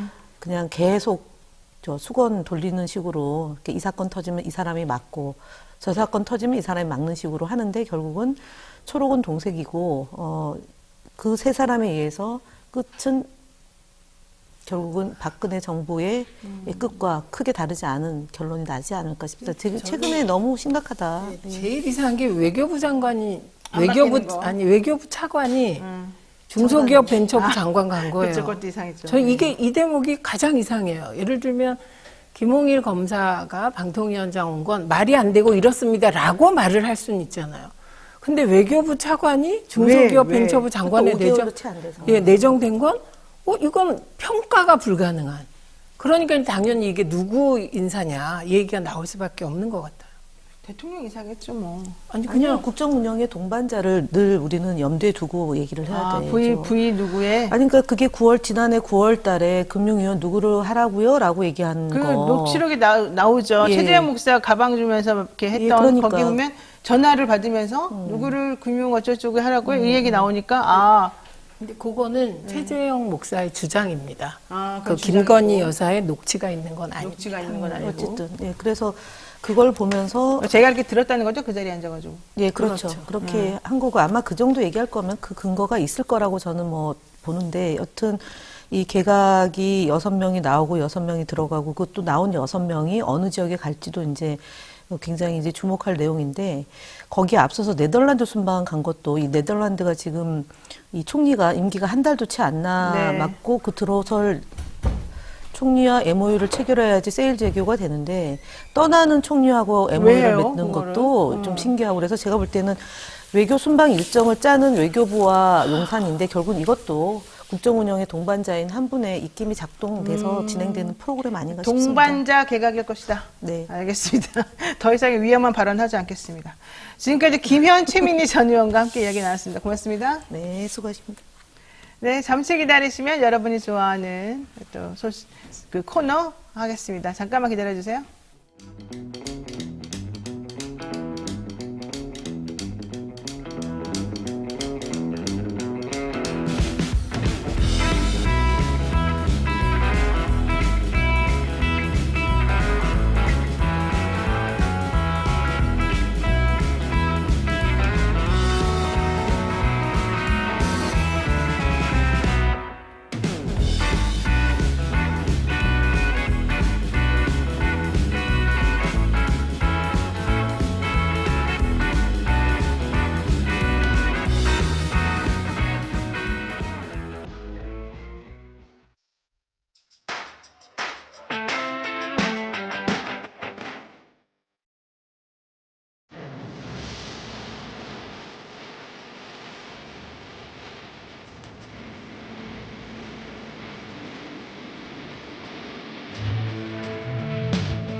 네, 매주 월요일 어렵고 딱딱하게 느껴지는 경제 소식을 이해하기 쉽게 짚어보는 이채로운 경제 시간입니다. 최희배 전 의원 그리고 이원재 성공회대 연구교수와 함께하겠습니다. 두 분 어서 오십시오. 예, 안녕하세요. 네, 우리 제목을 이렇게 달았네요. 자산은 줄고 부채가 더 늘어서 가난해진 한국인 이렇게 했는데 이 말 들으니까 진짜 남의 말이 아니다. 저도 진짜 부채가 엄청 늘었는데요. 왜 이렇게 된지 잘 모르겠어요. 잠깐 사이에 이렇게 돼버렸거든요. 솔직히 말하면. 자, 고금리와 고물가 여파로 올해 가구당 평균 자산이 10년 만에 감소했다. 이렇게 나타났습니다. 자, 자산이 얼마나 감소했다는 건지 어떤 영향 때문에 이런 일이 발생한 건지 좀 확인을 해야 될 것 같습니다. 어느 분이 먼저 얘기해 주실까요? 예, 일단 한은의 발표 내용인데요. 네. 2023년 가계금융 복지조사를 했는데 지난 3월 말 기준으로 우리나라 가구당 평균 자산이 5억 2,727만 원. 근데 이게 전년 대비 3.7% 감소했습니다. 그러니까 이제 감소했다라는 게 굉장히 이례적인 거예요. 네. 왜냐면은 아무리 우리가 경제가 안 좋다고 해도 꾸준히 경제 성장률이 우리는 플러스를 해왔거든요. 그러니까 계속 국가가 성장을 하고 있다라는 건 사실이거든요. 그 성장의 속도는 늦춰질 수는 있겠지만. 그렇죠. 근데 그러면 국가가 성장하고 소득이 늘어났을 거고 그러면 자산도 늘어났어야 되는데 자산이 줄어들었다라는 것이 굉장히 이례적인 거고 그래서 이거를 2012년 통계 작성 후 11년 만에 처음으로 가계 자산이 감소한 결과를 이번에 처음 본 거죠. 왜 감소한 겁니까? 그러니까 제 생각에는 그게 사실 가계금융복지조사가 11년밖에 안 된 조사인데 좋은 조사인데요. 굉장히 정밀한 조사인데 우리가 늦게 좀 시작한 거죠. 그래서 그 이후에 처음으로 집값이 떨어진 것 같아요. 그러니까 집값이 떨어지니까 이거 설문조사거든요. 그러니까 기입하는 방식이에요. 그러면 이제 뭐 소득이나 그 부채 이런 거는 조금 사실은 정확하죠. 왜냐하면 숫자로 다 나와 있고 내 월급 통장에 찍힌 거 있고 뭐 그러니까. 근데 자산 중에서 특히 부동산 자산, 금융 자산은 좀 명확한데 부동산 자산은 이게 명확하지가 않잖아요. 그렇죠, 기억에 의존하게, 네, 기억에 의존해서 네, 얘기하니까 집값 좀 떨어졌네 하는 생각이 조금 반영된 것 같아요. 왜냐하면 이게 금융부채하고 실물부채 이렇게 두 개로 나뉘는데 실물부채는 실물자산, 금융자산 나눠져 있는데 이게 실물은 떨어졌고 금융은 그래도 조금이나마 이렇게 늘어났거든요, 자산이. 그러니까 아마도 부동산 가격 떨어진 게 결정타. 뭐 이렇게 자산 감소는 볼 수가 있어요. 근데 그게 부동산은 저는 좀 생각하는 게 실질적으로 내가 그 부동산을 시장에 내놔가지고 팔려고 했을 때 이게 환가가 얼마나 됐느냐 이런 것보다는 언론에서 떠드는 거, 남들이 얼마에 팔았다더라. 뭐 KB 국민의 거기 자료실 들어가 보니까 이렇게 됐더라. 추이가 이렇더라. 이걸 보고 사실은 판단하는 거거든요. 내 거는 그냥 그대로 똑같이 있어요. 솔직히 내가 살고 있는 이 집이나 뭐 부동산들의 가치는. 그런데 그거가 하나가 문제가 되고 또 하나는 자꾸 나라가 정부가 공시지가를 건드린단 말이에요, 자꾸만. 그러니까 우리들이 생각하는 기준은 공시지가 기준이었는데 예전에는 그냥 기준이 일률적으로 정해져 있었어요. 시가의 한 70% 정도 뭐 이렇게 밑으로. 근데 갑자기 문재인 정부 때부터 이제 이걸 바꿔야 된다 하면서 막 올리는데 올리는 비율이 들쭉날쭉인 거예요. 또 이번 정부는 야 너무 많이 올렸어. 이번엔 좀 중단할게 또 이랬단 말이죠. 그렇죠.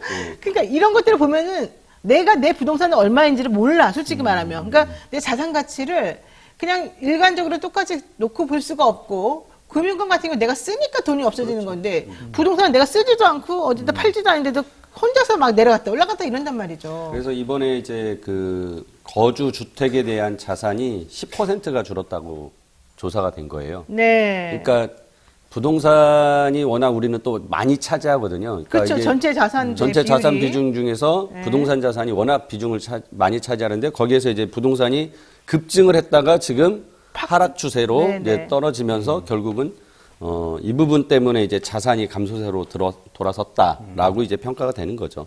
그래서 이제 이렇게 자산이 줄어들었다 하면 우리 노 변호사님 말씀대로 솔직히 소득이 줄어든 건 아니지만 사람이 심리적으로 그렇죠. 위축되죠. 내가 가지고 있는 재산이 줄었네. 그러면은 당연히 그게 소득은 줄어든 건 아니지만 소비를 줄이는 또 효과가 나옵니다. 그래서 이 자산의 감소 효과가 그렇게 부정적으로 소비의 또 감소 효과로 나타나는 경우가 있기 때문에 이제 이거는 경제 성장에 이제 부정적인 영향을 주는 거죠. 그러니까요. 이게 심리하고도 연결되거든요. 이 부동산이나 이 경제 성장률 같은 거나 이런 것들은 사람의 심리가 결국 되게 중요한 영향을 많이 미치는데 부동산 자산이 대부분 차지하는 우리나라 사람들의 입장에서는 부동산이 조금 올라가다 내려갔다 이런 기사만 나오면 막 되게 민감할 수밖에 없는데 그렇게 되면 결과적으로는 나쁜 방향으로 자꾸 뭔가 생각이 좀 형성되기 마련이란 말이죠. 자, 하물며 부동산 가진 사람도 이런 지연정, 부동산 없는 사람들은 뭐 어떻게 해야 됩니까? 뭐 부동산 자산 안 떨어지고 나는 실물자산 그대로 갖고 있으니까 괜찮아 이렇게 할 수 있어요? 금융자산 갖고 있으니까 괜찮아 할 수 있어요? 그러니까 지금 사실 이번 조사에서 심각한 거는 자산이 아니고 부채인데요. 그쵸, 부채인데 부채죠. 왜냐하면은 부채가 전체적으로 줄었어요. 그건 어떻게 보면 당연한데 왜냐하면 사람들이 부동산 가격이 떨어지니까 빚내서 집을 잘 안 하는 거잖아요. 그러니까 자산 감소만큼 줄고 다 줄어야 정상인데 한 계층에서만 20%가 늘었어요. 20%가 늘었다는 엄청난 거죠. 1억 원 빚 있던 게 1억 2천만 원 됐다는 어떻게 거니까. 했어요? 저소득층만. 저소득층. 가장 최하위 20% 저소득층인데 이 계층이 평균적으로 한 연간 1,000만 원에서 1,500만 원 사이 정도 소득을 올리는 계층이에요. 굉장히 작죠. 그러니까 1인 가구라고 하더라도 빠듯한 이런 살림인데 대부분 노인 가구 아니면 청년 1인 가구인 거예요. 그러니까 뭐 생각해보면 당연하지. 은퇴하셨으니까 소득이 별로 없고 그리고 청년 가구는 이제 막 뭐 아르바이트하고 이러면서 사니까 이게 불안정하니까 소득이 없는 건데 왜 빚이 늘었냐 근데 빚이 는 거는 노인 가구는 은퇴하시면서 받은 거 퇴직금이나 좀 모아놓은 재산으로 부동산 투자를 하신 거예요. 막판에. 혹시 몰라서 막판에. 네, 임대주기라도 올려고. 네네. 작년에 조그만 상가 정도는 살 수 있잖아요. 뭐 3평짜리도 될 수 있고, 10평짜리도 될 수 있고, 이런 거 빚내서 산 거예요. 그래서 확 부채가 늘었는데 문제는 여기서 월세 수입이 나오는 게 원래 계획이었는데 수입이 없는 거죠. 그러니까 여전히 저소득층인데 빚은 늘었다. 원래는 월세 소득으로 대출이자 좀 갚고 그냥 근근히 살면서 부동산 가격이 오르기를 바라는 그런 구조였는데 부동산 가격은 안 오르고 월세 임대도 안 되고 나는 대출이자 꼬박꼬박 내야 되고 대출이자 늘어나고. 그렇죠. 그러니까 이게 이런 분들이 이제 가용할 수 있는 아무튼 현금 자산이 금융 자산이 부족하니까 그렇죠. 결국 이제 대출을 늘리는 건데 그래서 이분들이 늘어난 대출을 보니까 신용카드 관련 대출, 즉 현금 서비스 이런 부분들이 이제 크게 늘어났다는 거예요. 그러니까, 현금 서비스를 많이 받는 거예요, 그분들이. 그렇죠. 예. 그러니까 이제 결국은 은행 가서 대출 받기도 어려운 분들이기 때문에 신용카드를 통해서 이제 그거는 바로 받을 수 있으니까 소액이지만 그런 비중이 늘어나고 있고 그래서 부채가 늘어나고 있는 거죠. 그래요. 자, 근데 소득이 계층별로 얼마나 분배되고 있는지를 보여주는 게 지니게스라고 하던데 이 지니계수를 보게 되면 오히려 조금 더 나아지고 있다. 뭐 이런 얘기가 또 있습니다. 이거 뭡니까? 헷갈려가지고. 네, 이 지니계수가 소득분배 지수인데요. 지니계수는 우리나라 전체 계층이 어느 정도로 이 균등하게 소득을 갖고 있냐 이걸 나타내주고 소득분배 지표가 몇 가지 더 있어요. 그 5분위 배율이라는 것도 5분위 배율 있죠. 이거는 이제 하위 20% 대비 상위 20% 몇 배 차이 나나. 차이가 많을수록 불평등한 거죠. 그렇죠. 이런 지수들이 있는데 다 조금씩 나아졌습니다. 지니계수가 뭐 0.329였던 게 1년 만에 0.324. 아주 미세하지만 조금 나아졌고, 소득 그 5분위 배율도 5.83배에서 5.76배 조금 나아졌죠. 근데 이게 사실은 한 2017년, 18년부터 쭉 나아진 거예요. 가장 큰 이유는 사실은 논란 많았지만 최저임금의 급격한 상승입니다. 최저임금의 급격한 상승이 계속 그 다음 여파를 가져오면서 전체적으로 근로소득, 그러니까 저소득층 근로소득이 계속 오릅니다. 그게 그 최상위층이 오르는 속도보다 조금 빠르면 이게 5분위 배율이 완화되고 이렇게 되는 거거든요. 근데 지금 그렇게 되는 게 하나 있고 또 하나는 기초연금을 문재인 정부 때 그 2018년, 19년에 25만 원이든가 30만 원으로 올렸어요. 네. 그리고 그거는 이번 정부에서도 뒤집지는 않았습니다. 네. 조금씩 매년 이렇게 계속 스케줄대로 올라가고 있거든요. 그래서 이제 노인 가구하고 저소득층 근로자들이 소득이 좋아지니까 그래도 분배가 개선되고 있다. 그래도 이전에 이전의 것들이 이어지고 있다. 이렇게 좀 볼 수가 있는데, 만약에 사실 걱정되는 건 이번 정부처럼 이렇게 저소득층 지금 복지를 축소하고 이제 민영화, 시장화하는 방향으로 가고 있는데, 이렇게 되면 지금 이 흐름이 꺾이지 않을까, 이런 걱정이 이제 좀 되는 거죠.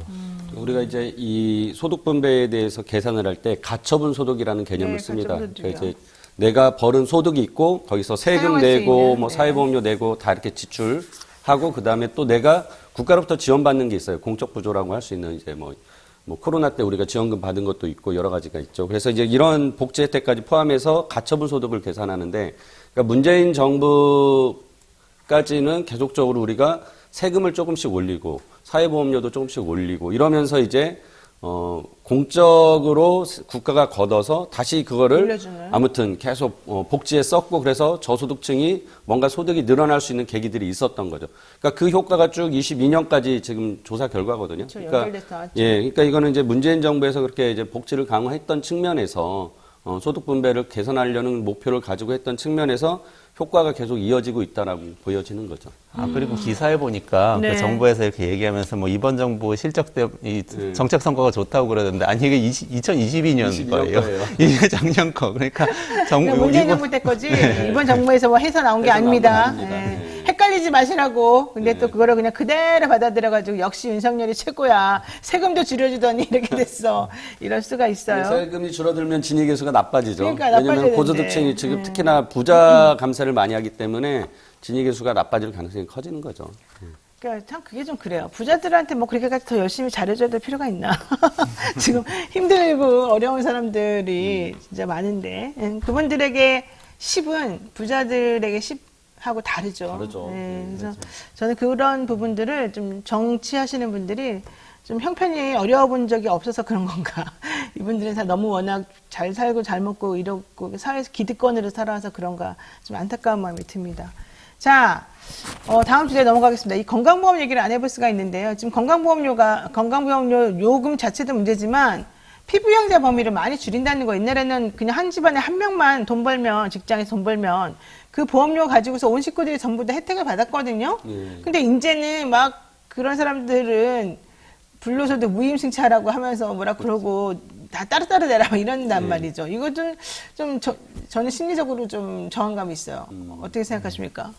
근데 뭐 큰 틀에서는 이제 우리가 이게 사회적 보험에 대해서는 가구 단위였다가 이제 개인 단위로 점점 변해가고 있는 거예요. 그리고 그게 바람직한 방향이라고 저도 생각을 합니다.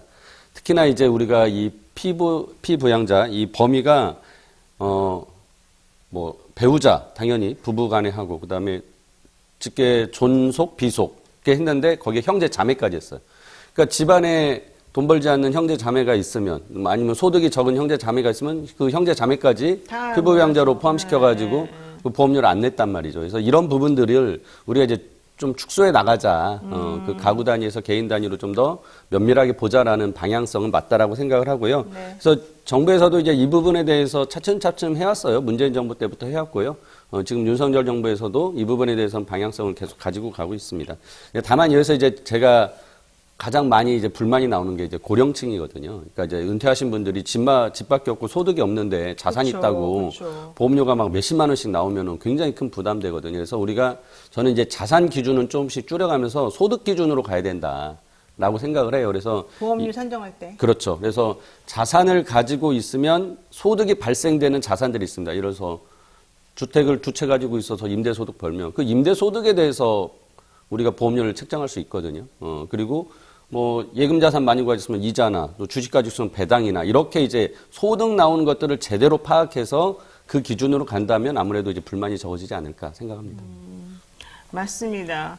자, 이제 한편으로는 왜 우리까지 이 피부영자 범위에서 벗어나게 왜 우리를 껴주지 않느냐 이런 화를 사실은 냈고 저도 주변의 사람들이 그렇게 말하는 거 많이 들었는데 어쨌든 어려운 문제인 것 같긴 했습니다. 자, 최근에 오픈 AI 사태 등으로 뭐 어떤 CEO가 막 쫓겨났다가 다시 돌아왔다가 아주 시끄럽습니다. 결국 인공시장이라고 하는 게 그만큼 우리한테 중요한 영향을 미치기 때문에 이런 일이 벌어지는 것 같긴 한데요. 구글의 제미나이 시연 영상이 조작됐을 가능성이 있다. 이제 이런 얘기가 제기됐습니다. 이 구글에서 보여줬던 제미나이는 정말 뭐 학습 능력도 뛰어나고 엄청나게 성능이 좋은 것으로 좀 나타나서 인공지능의 수준이 이 정도까지야? 우리 이제 큰일 났네 뭐 이런 느낌까지 사실 가지게 만들었던 거였거든요. 근데 이 시연 영상이 조작됐다고 하네요. 이건 무슨 말입니까? 일단 생긴 일은 뭐냐면 네. 보통 미국에서 어떤 새로운 제품을 발표할 때 CEO가 나와서 이렇게 멋있게 뭐 애플의 옛날에 스티브 잡스가 아이폰 갖고 나서 딱 보여주는 것처럼 시연 행사를 하거든요. 그렇죠. 그 행사를 이번에 했는데 이 시연 행사에서 참 재밌는 게 예를 들면 돌발 상황이 생기는 거예요. 사실 지난번에 얼마 전에 일론 머스크가 자기네들 뭐 트럭 새로 내놨다고 하면서 그 멋있게 생긴 이 사이버 트럭 있잖아요. 그거 망치로 이렇게 내려서도 안 깨진다고 하면서 시연하면서 딱 내려서는데 깨졌잖아요. 뭐 그런 게 이제 보여지는 건데 그 비슷한 사건이 벌어질까봐 너무 우려한 나머지 구글에서 시연을 사실 이게 인공지능이니까 이렇게 물어보면 대답하는 거잖아요. 그걸 그냥 즉석에서 보여줘도 되는데 사전 녹화를 해가지고 편집을 해서 보여준 거예요. 그래서 사람이 이렇게 막 매트릭스 영화 있잖아요. 거기서 총알 날라오면 그 키아누 리브스가 막 이렇게 피하잖아요. 피하는 동작을 하면서 이게 무슨 동작인지 아니? 그랬더니 매트릭스에서 나왔던 그 영상, 총알 피하는 영상이잖아요. 이렇게 대답하니까 와, 이거 정말 대단하다라고 했는데 알고 보니까 그게 사전에 편집돼서 조작됐을 가능성을 배제할 수가 없다. 그리고 구글에서도 사전에 편집한 거 맞다. 이렇게 얘기를 했는데 이게 사실은 왜 그렇게 자신이 없어서 그런 거예요. 그렇죠. 지난번에 2월 달에 그 구글에서 챗GPT가 작년 11월에 나왔고 막 선풍적인 인기를 끄니까 구글에서 깜짝 놀라가지고 우리가 AI는 원조인데 하면서 나와서 자기네 바들을 발표했는데 발표하면서 뭐 질문을 하나 했는데 틀리게 대답했어요. 그래가지고 시연 즉석에서 망신당하고 이제 주가 폭락하고 그랬거든요. 그랬더니 두려워서 이렇게 사전 편집했는데 또 사전 편집했다는 것 자체가 또 이렇게 스캔들이 돼버렸네요. 결국 이제 구글이 이쪽 분야에서 주도권 잡으려고 싸우다가 망신을 자초했다. 이제 이런 얘기 아니겠습니까? 그러니까 이제 우리가 지금 MS, 챗GPT하고 그다음에 구글의 바드 그리고 뭐 여러 이제 중국 업체들도 뭐 자꾸 내세우고 하지만은 또 3위라고 저는 과감히 평가할 수 있는 우리 네이버예요. 네이버가 AI에서 굉장히 앞서가고 있습니다. 예, 그래서 저는 이제 그렇게 이제 평가를 하는데 이런 이제 그 기업들이 서로 이제 주도권을 잡으려고 지금 엄청나게 경쟁을 하는 거죠. 그리고 막 투자도 어마어마하게 하고 있고요. 근데 이제 이것들에 대해서 이제 시장 선점 효과, 그러니까 챗GPT가 처음에는 무료로 나왔다가 지금 이제 유료화 됐는데도 굉장히 많은 사람이 쓰고 있는 거예요. 이제 수익성이 이제 나타나는 거죠. 한번 쓰면 또 그렇죠. 안 바꾸죠. 어려워요. 맞습니다. 그래서 이 선점 효과를 가져가려고 지금 MS가 이미 가져간 것을 지금 구글이 가져오려고 뺏어오려고 굉장히 지금 노력을 하는 거죠. 근데 이제 이런 과정에서 무리한 지금 좀 모습이 나온 거고 이 과정에서 근데 저는 이제 이 지금 AI 생성형으로 지금 여러 가지 그 기술 개발들이 되고 있는데 문제 이제 이게 로봇에 심어지는 과정이 지금 굉장히 또 급속도로 진행되고 있거든요. 그래서 어느 순간 이런 시연 자체를 로봇이 할 수도 있는 날이 곧 올 거라고 생각을 합니다. 그래서 이 로봇과 즉 이제 하드웨어와 연결이 되는 거죠. 지금 챗GPT나 뭐 바드나 이런 게 다 지금 보여지는 것은 소프트웨어 중심으로 보여지는데 조만간 로봇까지 즉 하드웨어까지 보여지는 모습이 나오지 않을까 싶습니다. 그렇군요. 근데 사실, 저는 이번에 구글에서 발표한 거 보고 사실 며칠 전에 발표했잖아요, 지난주에. 그래서 챗GPT하고 두 개 띄워놓고 비교하면서 계속 써봤어요. 근데 결론은 AI는 발전이 멈췄다. 제가 볼 때. 네, 이제 몇 년간 다시 발전 안 할. 왜냐하면 구글의 이 제미나이가 바드에 장착된 이 버전이 챗GPT의 성능을 전혀 따라가지 못해요. 구글이 그렇게 절치부심해서 만들었는데. 그래서 이게 보통 AI 발전이 이렇게 쭉 한 방향으로 가는 게 아니라 쭉 가다가 AI 겨울이라는 게 와요. 그래서 한 5년, 10년 정체됐다 또 놀라운 게 탁 나오고 이런 식으로 발전하거든요. 이번에도 챗 GPT 수준에서 이제 또 몇 년 가는 거 아닌가 하는 생각이 좀 더 들었고, 그러면 이제 오히려 AI 자체 기술 개발도 중요하지만 이제 이게 가져올 우리 삶의 여파, 사회적인 영향, 위험 이런 것들 좀 논의를 차분하게 할 때가 되지 않았나 이런 생각을 좀 했습니다. 지금 말씀 들어보니까 기술 발전, 그런 중에 기술 발전이 이렇게 완만하게 가는 게 아니라 딱 계단식으로 올라가는군요. 네. 자, 이런 가운데 유럽연합이 인공지능 기술 규제 법안에 합의했다는 소식이 전해졌습니다. 그동안에 이제 AI가 우리를 공격할 것이다, 오히려 우리를 지배할 것이다, 막 이런 얘기까지 사실은 상당히 그냥 말들이 많았었고, 그러면은 그렇게 하지 못하도록 법안을 만들어야 되는 거 아니냐 이런 얘기도 나왔는데, 사실 법안 만든다고 해서 얘네가 안 지키면 또 어떡하지? 이런 생각도 좀 솔직히 저는 했습니다만, 어쨌든 기술 규제 법안을 먼저 만들고, 그 기술 규제 법안은 결국은 그 인공지능 기술을 사용하는 혹은 뭐 챗 GPT처럼 이런 거를 사용하는, 만들어내는 사람들이 또 해야 된다는 이런 얘기겠죠. 자, 이 첫 규제 법안이라고 하는 건 정확히 뭡니까? 지금 AI에 대한 이제 규제 법안을 EU에서 만드는데요. EU는 아시다시피 이제 그 국가들이 같이 연합해가지고 네. 현재 논의를 진행하는 거기 때문에 이런 논의가 굉장히 길게 진행이 됩니다. 그래서 일단 지금 초안을 던졌다라고 생각하시면 될 거예요. 그리고 이 초안 던진 걸 가지고서 한 1년에서 2년간 논의를 합니다. 각 국가의 또 얘기를 듣고 서로 조율을 하고 하다 보니까 시간이 걸리는데요. 아무튼 지금 일단 이거를 초안이 나왔고 이게 이제 합의가 되면 내년에 이제 그 법안이 아마 만들어질 거고 그 후내년부터 아마 이제 시행이 되지 않을까 지금 생각을 하는데, 일단 내용은 이렇습니다. 투명성을 강제한다. 즉 이 범용 AI 모델이 어떻게 논리적 구조를 가지고 이런 결과물을 만들어내는지에 대해서는 일단 투명하게 공개를 해라. 그러니까 누구나 어떻게 보면 그 오류나 어떤 위험성을 검증할 수 있게 해야 된다라는. 오픈소스 같이 이렇게. 그렇죠. 그래서 이제 투명성 강제라고요. 그다음에 생체 정보 수집을 금지하자라고 해서 특히나 민감한 이제 내용들인데요.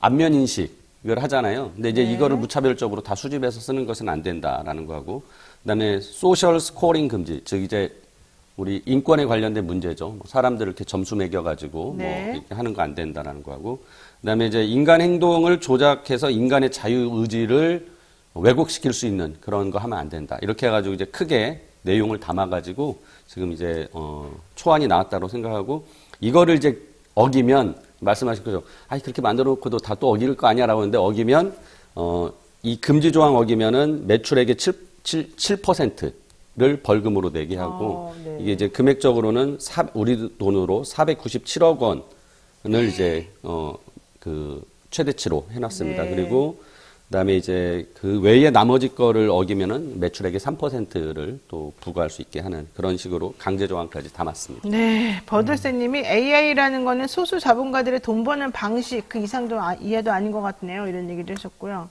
여울국님이 우리 그럼 다음에 전기차도 한번 얘기해봐요. 이러는데 다 정말 또 흥미로운 주제들에 대해서 또 의견을 내셨으니까 한번 저희들이 다음에 할 수 있도록 한번 생각을 해보겠습니다. 네, 제가 한 가지만 덧붙이면 유럽 EU에서 가장 중요한 건, 이번에 발표한 가장 중요한 건 AI는 위험하다 그런 그렇죠. 거예요. 네, 위험하다. 그러니까 미국에서는 계속 AI는 우리에게 가능성을 준다. EU에서는 위험하다 이렇게 얘기하면서 사실은 이게 국제 질서 안에서 이게 어떻게 논의가 진행되어 나가는지 요 점을 좀 주목을 해서 볼 필요도 좀 있을 것 같습니다. AI가 위험하다는 건 아톰 나왔을 때부터 나온 거 아니에요? 우리 아톰 만화 볼 때부터 로봇이 우리를 지배할 수 있어, 나쁜 애들이야, 뭐 이런 거 많이 나왔었잖아요. 근데 그런 일차원적인 얘기뿐만 아니라 정말로 우리 생활 속에서 어떻게 우리에게 무의식적으로 영향을 미치면서 악용될 수 있는지 이걸 좀 꼼꼼히 따져보는 시간이 반드시 필요한 것 같습니다. 그래서 그 법안도, 규제 법안도 그런 것들을 콕 찍어서 관리할 수 있는 방안으로 법안이 만들어져야 되는 건데 아직까지는 뭐 좀 초기 단계라 좀 어떻게 될지 모르겠다는 거죠. 네, 오늘 두 분하고 말씀 잘 나눠봤습니다. 여기까지 해야 될 것 같습니다. 오늘 또 최이배 전 의원 그리고 이원재 교수와 함께 이야기 나눴습니다. 고맙습니다. 네, 고맙습니다. 네, 누구나 믿을 수 있는 더 착한 보험 소개 한번 해드리겠습니다. 건강보험, 차량보험을 더 저렴하게 만나보실 수 있는 전문보험 클리닉 업체인데요. 제 친구가 압구정 한양아파트를 사는데 엄청 오래됐지 않습니까? 지금 재건축해야 되는데 이 친구가 5층에 사는데 4층, 3층, 2층, 1층까지 쭉 자기네 집에서 물이 흘러가지고 난리가 났답니다. 그 아파트가. 그러니까 그 집 다 되게 넓은 아파트들인데 5층 사는 친구 집에서 물이 흘러가지고 거기가 그냥 쭉 난리가 났으니 얼마나 이거를 다 고쳐줘야 되고 돈이 얼마나 많이 들어가요. 그래서 이 친구는 한 1억이나 들어줘야 되려나 이런 걱정을 되게 많이 하고 있었는데 너무 다행스럽게도 본인도 모르는 보험을 이미 들어나 있었다는 거예요. 그래서 한 집당 2만 원만 자기 돈 내고 나머지 보험에서 해결해 주는 걸로 정리가 됐답니다. 여러분 이게 바로 보험의 효과, 보험의 효능입니다. 그런 보험을 본인이 가지고 있는 것조차도 몰랐다는 거가 좀 충격이긴 하지만 결론은 보험이라고 하는 건 우리들이 알게 모르게 내 생활에서 나를 지켜주고 있는 그런 보루였다는 걸 알 수 있는 거죠. 건강보험, 차량보험 마찬가지입니다. 다 나를 지키기 위해서 사회적으로 합의를 해가지고 우리 이런 식으로 합시다. 내가 당장은 내 돈을 조금 넣는 것처럼 보이지만 현재 문제가 생겼을 때는 얼마든지 나에게 도움을 줄 수 있는 그런 시스템입니다. 이게 바로 보험의 얘기인 것 같고 역할인 것 같아서 우리 믿을 수 있다 더 착한 보험을 한번 통해서 내가 가지고 있는 보험이 과연 정말 그런 역할을 해주는지 한번 알아보는 시간 갖고 싶습니다. 가족이나 친척, 지인에게 묻지마 보험 가입하신 분들 보험료가 적당한지 필요한 보장은 제대로 들어있는지 궁금할 때 점검 받아보시고요. 예약만 하면 전국 어디서든지 무료로 방문 상담 가능하니까 주저하지 마십시오. 1644-1236, 1644-1236, 010-7611-3303으로 연락하시면 되겠습니다. 네, 저희가 오늘 준비한 내용 여기까지고요. 이어서 저 노반장이 진행하는 2부 뉴스인사 프라임이 진행이 됩니다. 저희가 야심차게 준비하고 있는 뉴인사 프라임, 뉴스인사 프라임은요.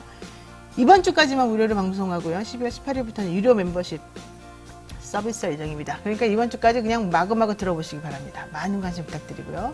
잠시만 기다리시면 다시 또 새로운 우리 또 멋진 분하고 함께 돌아오겠습니다.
우리아이 재단에서 뜻을 함께할 정기 후원자분들을 기다립니다.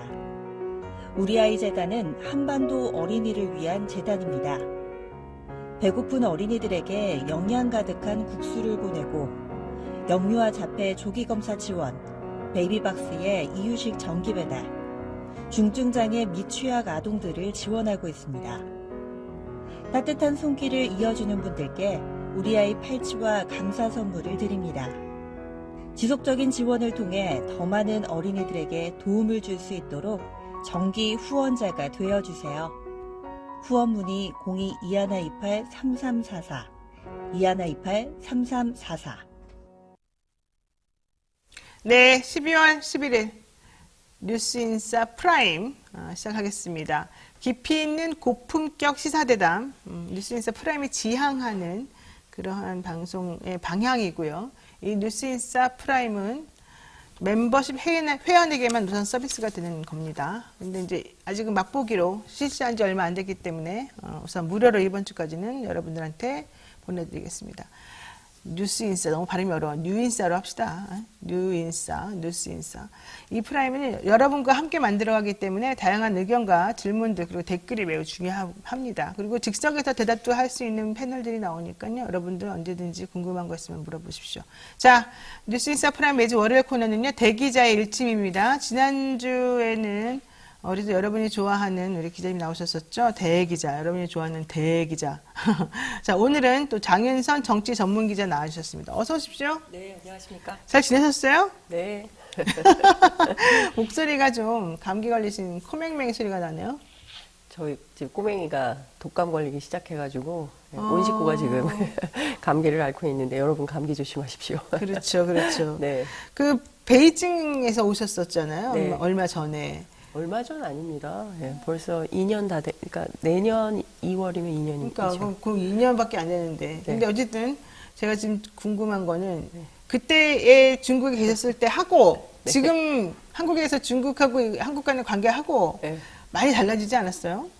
괜찮아요? 제가 똑같아요? 중국에 있었을 때 한중 관계하고 귀국 이후의 한중 관계는 비교할 수가 없죠. 그러니까요. 근데 물론 그때도 사실은 한중 관계가 나빠지기 시작한 거는 사드 배치 이후고요.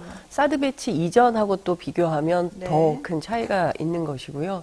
사실 기본적으로 중국 사람들은 한국에 대해서 굉장히 좋은 생각을 가지고 있어요. 그리고 눈부시게 굉장히 빠르게 발전한 나라라는 것에 대한 어떤 와 부럽다 뭐 이런 것도 있는데 물론 변방의 작은 나라 이렇게 취급하는 관점도 있습니다. 그리고 이제 동북공정 뭐 잘 아시는 것처럼 모든 게 다 중국에서 비롯됐다. 뭐 김치도 우리는 김치라고 하지만 그 중국 사람들은 파오차이라고 하거든요. 그러면서 이게 원래 그런데 김치만 그런 게 아니에요. 바나나도 우리는 바나나라고 전 세계가 바나나라고 통용하잖아요. 근데 중국 사람들은 그걸 샹자오라고 해요.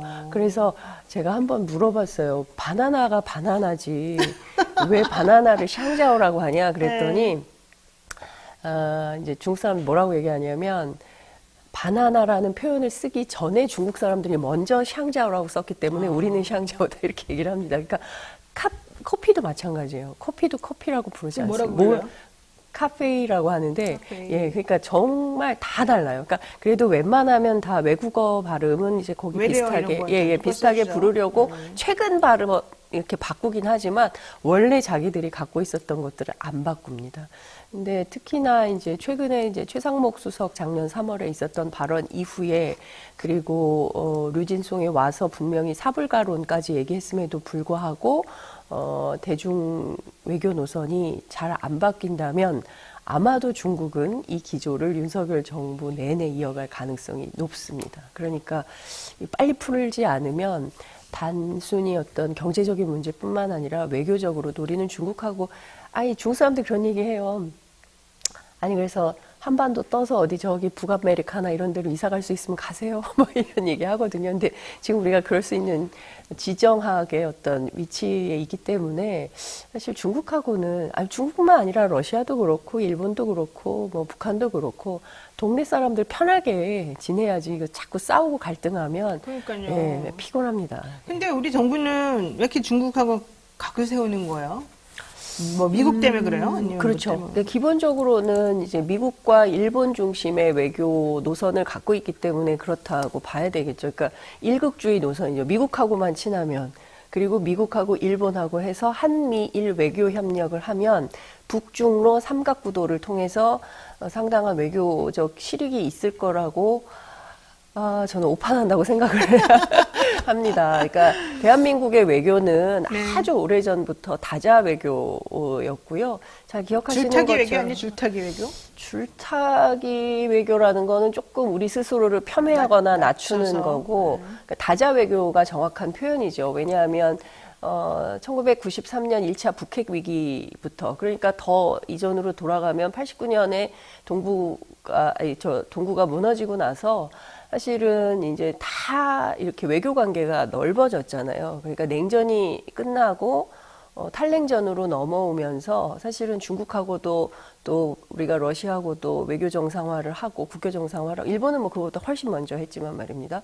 근데 이러면서 쭉 우리가 외교 관계를 넓혀오고 경제적으로도 상당히 이득을 보고 러시아에서 초코파이가 뭐 7억 개씩 팔린다면서요. 하여튼 뭐 그런 정도로 이제 관계가 굉장히 좋아진 건데 근데 윤석열 정부 들어서 그런 관계들을 다 정리하고 오로지 미국 중심주의로 하고 있는데 실제로 그 미국마저도 지금 중국하고 디커플링을 안 한다는 거잖아요. 디리스킹을 한다는 거고 일본은요 이미 공명당을 그 중국에 보내가지고 외교 정상화 상당히 노력을 하고 있습니다. 그러니까 공명당이 과거에 중일 관계를 회복하는 데 있어서 큰 역할을 했거든요. 그러니까 일본은 그래도 그런 연합 정치를 하고 있어요. 근데 우리는 오로지 그냥 미국에 줄 서가지고 쭉 따라가면 잘 될 거라고 생각을 하는데 현실적으로는 전혀 그렇지 않은 상당히 경제적으로 수출도 그렇죠. 무역도 그렇죠. 여러 가지 측면에서 보자면 우리가 굉장히 많은 한계를 갖고 있기 때문에 이 외교 노선 바꾸지 않으면 정말 많이 어려질 수 있다. 큰일이라는 얘기들을 많이 하고 있습니다. 알겠습니다. 자, 이제 본격적으로 오늘 얘기 나눠봐야 될 것들 좀 정리해서 말씀드리겠습니다. 오늘은 주로 김건희 여사 관련된 내용을 좀 주로 많이 좀 다룰 예정입니다. 보수 언론마저도 이제는 김건희 관저 떠나라. 제발 그 자리 있지 말아라. 이런 얘기 하고 있거든요. 네. 동아일보 칼럼도 그랬고요. 또 오마이뉴스 이충재 칼럼을 제가 보니까 윤석열에 힘이 빠지고 있다, 윤 대통령. 이런 얘기도 하고 있고, 지금 총체적으로 이 대통령 부부에 대해서 안 좋은 기사들이 많이 나오고 있고, 그만 좀 해라. 이제 이런 취지의 사실은 좀 따끔한 질책들이 많이 있는 것으로 좀 판단이 됩니다. 지금 더 중요한 건 오마이뉴스야 뭐 약간 좀 중도 진보적인 그런 매체니까 그럴 수 있다고 치더라도 저는 조중동이 움직인다는 게 사실 상당히 중요하다고 보고요. 물론 그중에서 동아일보가 좀 더 먼저 반발짝 앞서 움직이는 것 같긴 한데 뭐 잘 들여다보면 동아일보만 그런 게 아니에요. 조선일보도 그렇고 중앙일보도 그렇고 이제 간간히 그런 얘기들이 터져 나온단 말이에요. 자, 대표적인 이런 보수 언론들이 김건희 여사가 관절 떠나 근신해야 된다는 내용으로 칼럼도 게재하고 여러 가지 우려를 지금 하고 있어요. 4개월밖에 안 남았는데 저 사람 때문에 큰일 나겠다 이런 우려를 한다는 겁니다. 이거 왜 그러는 겁니까? 뭐가 문제입니까? 이거 뭐 앞에서 잘 설명을 해주셨던 것처럼 사실은 소위 이제 김건희 리스크라는 것이 제가 취재를 해보니까 그때 저는 한국에 없었는데 캠프 시절부터 그렇죠. 예, 이거 터지면 터지면 김건희다. 이제 이런 얘기들을 했더라고요. 했죠, 예. 그리고 나서 이제 대통령에 당선이 되고 그리고 초반부터 지금까지 그 얘기는 계속 나오고 있는 건데 사실은 저도 하여간 날마다 김건희 리스크 얘기를 듣고 있거든요. 그러니까 지금도? 그럼요. 정치권 관계자들 취재를 하면 항상 근데 우리 여사님은 어떻게 해야 되지? 이제 이런 얘기를 사람들이 하고 있어요. 근데 이게 중요한 거는 이제 아름아름 여의도 정치권 안에서만 있던 얘기가 지난 금요일을 기화로 해서 보수 언론인 동아일보에서 이게 터진 거죠. 네.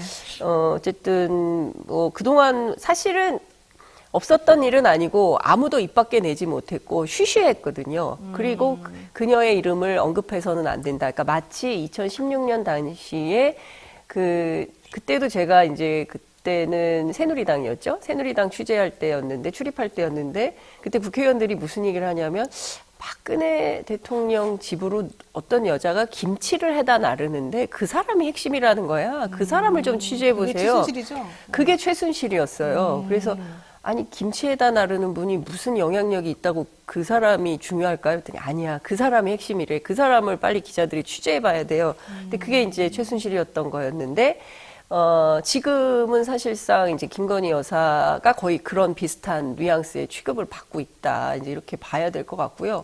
근데 그때는 어떤 비선 실세였지만 지금은 부인이잖아요. 네, 그러니까 부인이 상당히 막강한 영향력을 행사하는 데 대한 어떤 걱정, 우려 이런 게 보수 진영 안에 있었던 건데 이제 그거를 외화한 거죠. 칼럼이. 이 나라 보수는 김건희 리스크를 더 이상 안고 갈 수 없다. 이 굉장히 센 얘기입니다. 네. 사실은 영부인은 이름을 이렇게 걸어가지고 더 이상 안고 갈 수 없다. 더 심각한 거는요. 사실은 이게 명품백 논란으로 촉발된 거거든요. 그래서, 하급직 공무원 부인들도 이런 거 받으면 안 된다는 기본 상식이 알아요. 있는데 네, 기본 상식으로. 세상에 카톡으로 이거를 받고 명품이면 오라 그러고 비명품이면은 아예 대답도 안 하고.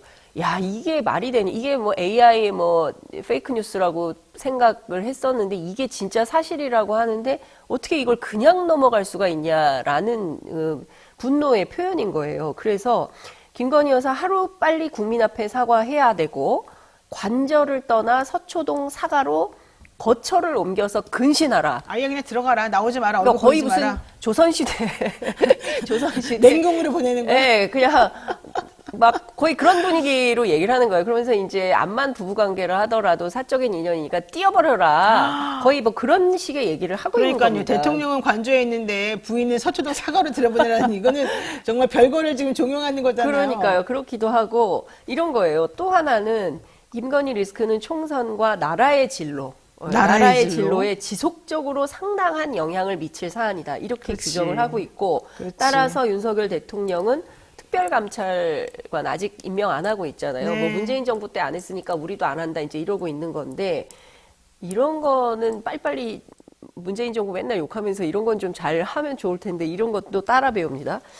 그래서 조속히 임명을 해서 확고한 의지를 피력해야 된다 이런 주장을 하고 있습니다. 무슨 얘기냐면 보수 언론이 이 상황 굉장히 엄중하게 보고 있고 다른 건 몰라도 이게 가랑비에 속옷 젖듯이 아유 그 양반이 명품을 그냥 300짜리를 그냥 받았다는 거 아니야 라는 게 동네 엄마들 사이에서 쫙 입소문이 돌면 내년 총선 하나만 하다 이런 판단을 하는 겁니다. 누가? 보수 언론이. 그리고 이것은 비단 윤석열 정부만의 문제가 아니라 보수 진영 전체의 부도덕함. 그렇죠. 야, 저 사람들은 카톡으로 딱 열어놓고 그냥 가방을 막 받네. 막 이제 이렇게 되는 거예요. 그 앞전에 샤넬 화장품도 받았다는 거 아니야. 네. 근데 더 기가 막힌 것은 무슨 반환 선물 창고에 1년째 보관 중이라는 건데 아니 화장품 1년 보관하면 다 상해 그 못 유통기한 써야지. 지나서 네. 버려야 돼요. 그럼 차라리 버렸다는 건지 어땠다는 건지 뭐 그 말이 없지 않습니까? 그리고 도대체 아니 선물을 도대체 얼마나 많이 받았길래 반환 이만한 스튜디오일까요? 창고를 만들어 놓고 반환 선물 창고가 있다는 게 그게 말이 됩니까? 옛날에 그랬대잖아요. 초등학교 선생님들 옛날에 한창 촌지 같은 거 많이 받을 때 네. 여자 초등학교 선생님 집을 한번 뭐가 일이 있어서 급습을 했는데 그 안에 딱 열어보니까 금고 같은 게 엄청 큰 금고 안에 모든 선물이 다 들어있다는 거예요. 뭐 백부터 시작해서 화장품부터 시작해서 돈이면 뭐 이미 그 유통기한 다 지난 것들이 그게 다 모아놓은 사람도 있대요. 그러니까 그게 뭐 저 잘 모르겠습니다만 그 어떤 초등학교 교사의 부적절한 뭐 부정행위라고 치부하기에는 이분은요 아유, 뭐 비교할 수 아니죠. 없는 수준의 지금 대통령 부인이고요. 그리고 이런 겁니다. 그러니까 과거에 우리가 필리핀에 이멜다 막 그랬을 때 네. 최순실 씨 집에 갔을 때 그 신발장을 열었을 때 비슷한 장면이 연출돼서 그 프라다 신발 뭐 벗겨져서 그때 검찰에 소환될 때 말이죠. 이런 것들을 국민들이 다 기억을 하고 있고 그리고 사실 이번에 이 장면은 흡사 2016년 14년인가요? 그때 그 TV조선에서 그 소위 얘기하는 그 강남구 신사동의 그 박근혜 대통령 그 의상실, 네. 예, 사진, 영상이 그 몰카로 나왔었잖아요. 근데 네, 그때도 상당히 큰 충격을 줬었거든요. 그런데 그러니까 지금 따져보면은 1년 6개월밖에 안 지난 정부가 벌써부터 이런 문제가 막 터지기 시작하면 남은 3년 반을 견딜 수 있겠냐라는 불안과 공포가 보수 안에 있는 겁니다. 그래서 지난 주말부터 해서 쭉 발표된 여론조사를 보면 TK, PK가 굉장히 많이 빠지고 있어요. 그래요? 예, 심지어 리얼미터 오늘 발표된 여론조사를 보면 여기 또 상세한 내용 얘기하면 안 되죠? 해도 돼요. 아, 여긴 해도 되나요? 네. TK가 7.8%포인트가 하락을 했어요. 어머나. 엄청나게 많이 빠졌습니다. 그리고 그 국민일보 여론조사도 마찬가지. 이게 국민일보 여론조사고요. 네. 그리고 리얼미터 조사도 마찬가지고요. CBS 노컷뉴스도 마찬가지입니다.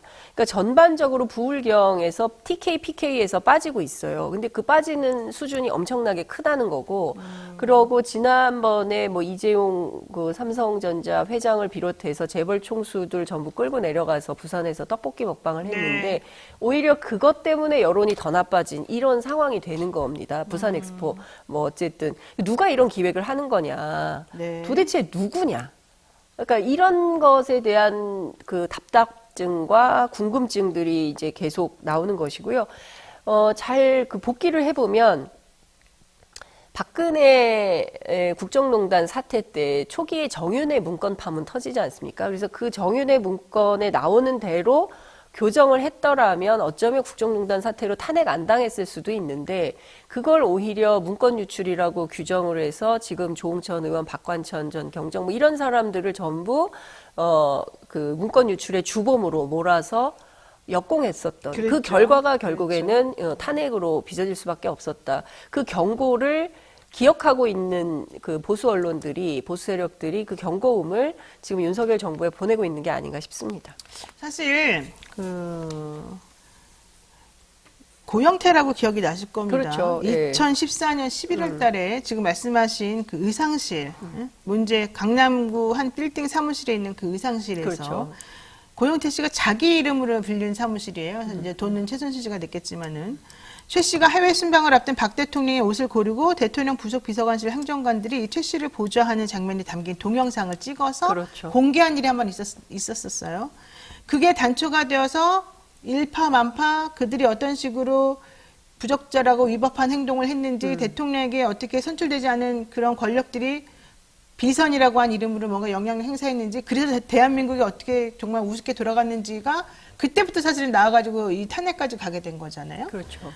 지금 이번에 최재형 목사가 대통령 부인에게 카톡으로 보내면서 만납시다 했는데 안 만나주고 선물 사진 보내서 봅시다 그러니까 두 번이나 만남이 이루어지고 근데 이걸 가지고 보도했더니 이제는 이런 걸 가지고 함정 취재다 이런 얘기 하면서 마치 그걸 보도한 사람이 잘못인 것처럼 지금 막 몰아가고 근데 이게 예전에 고영태 씨가 처음 나와가지고 최순실 씨에 대한 문제를 제기했을 때하고 비교해 봤을 때 구조가 특별히 많이 다른 것도 아니고 그걸 교훈으로 해서 우리는 이 공적인 사람들에 대한 여러 가지 알 권리나 이런 측면에서의 보도 물론 어느 정도는 좀 부적절한 부분도 있습니다만은 그런 것들이 나쁘다라고 지금 보기보다는 실제 대통령 부인이라고 하는 그 큰 위치가 주는 것이 얼마나 엄중한 것인가를 스스로 깨닫게 되기를 바란다는 쪽으로 더 포인트가 가야 되는데 사실 그렇게 하지 않으면 막 덮기에 급급했었단 말이죠.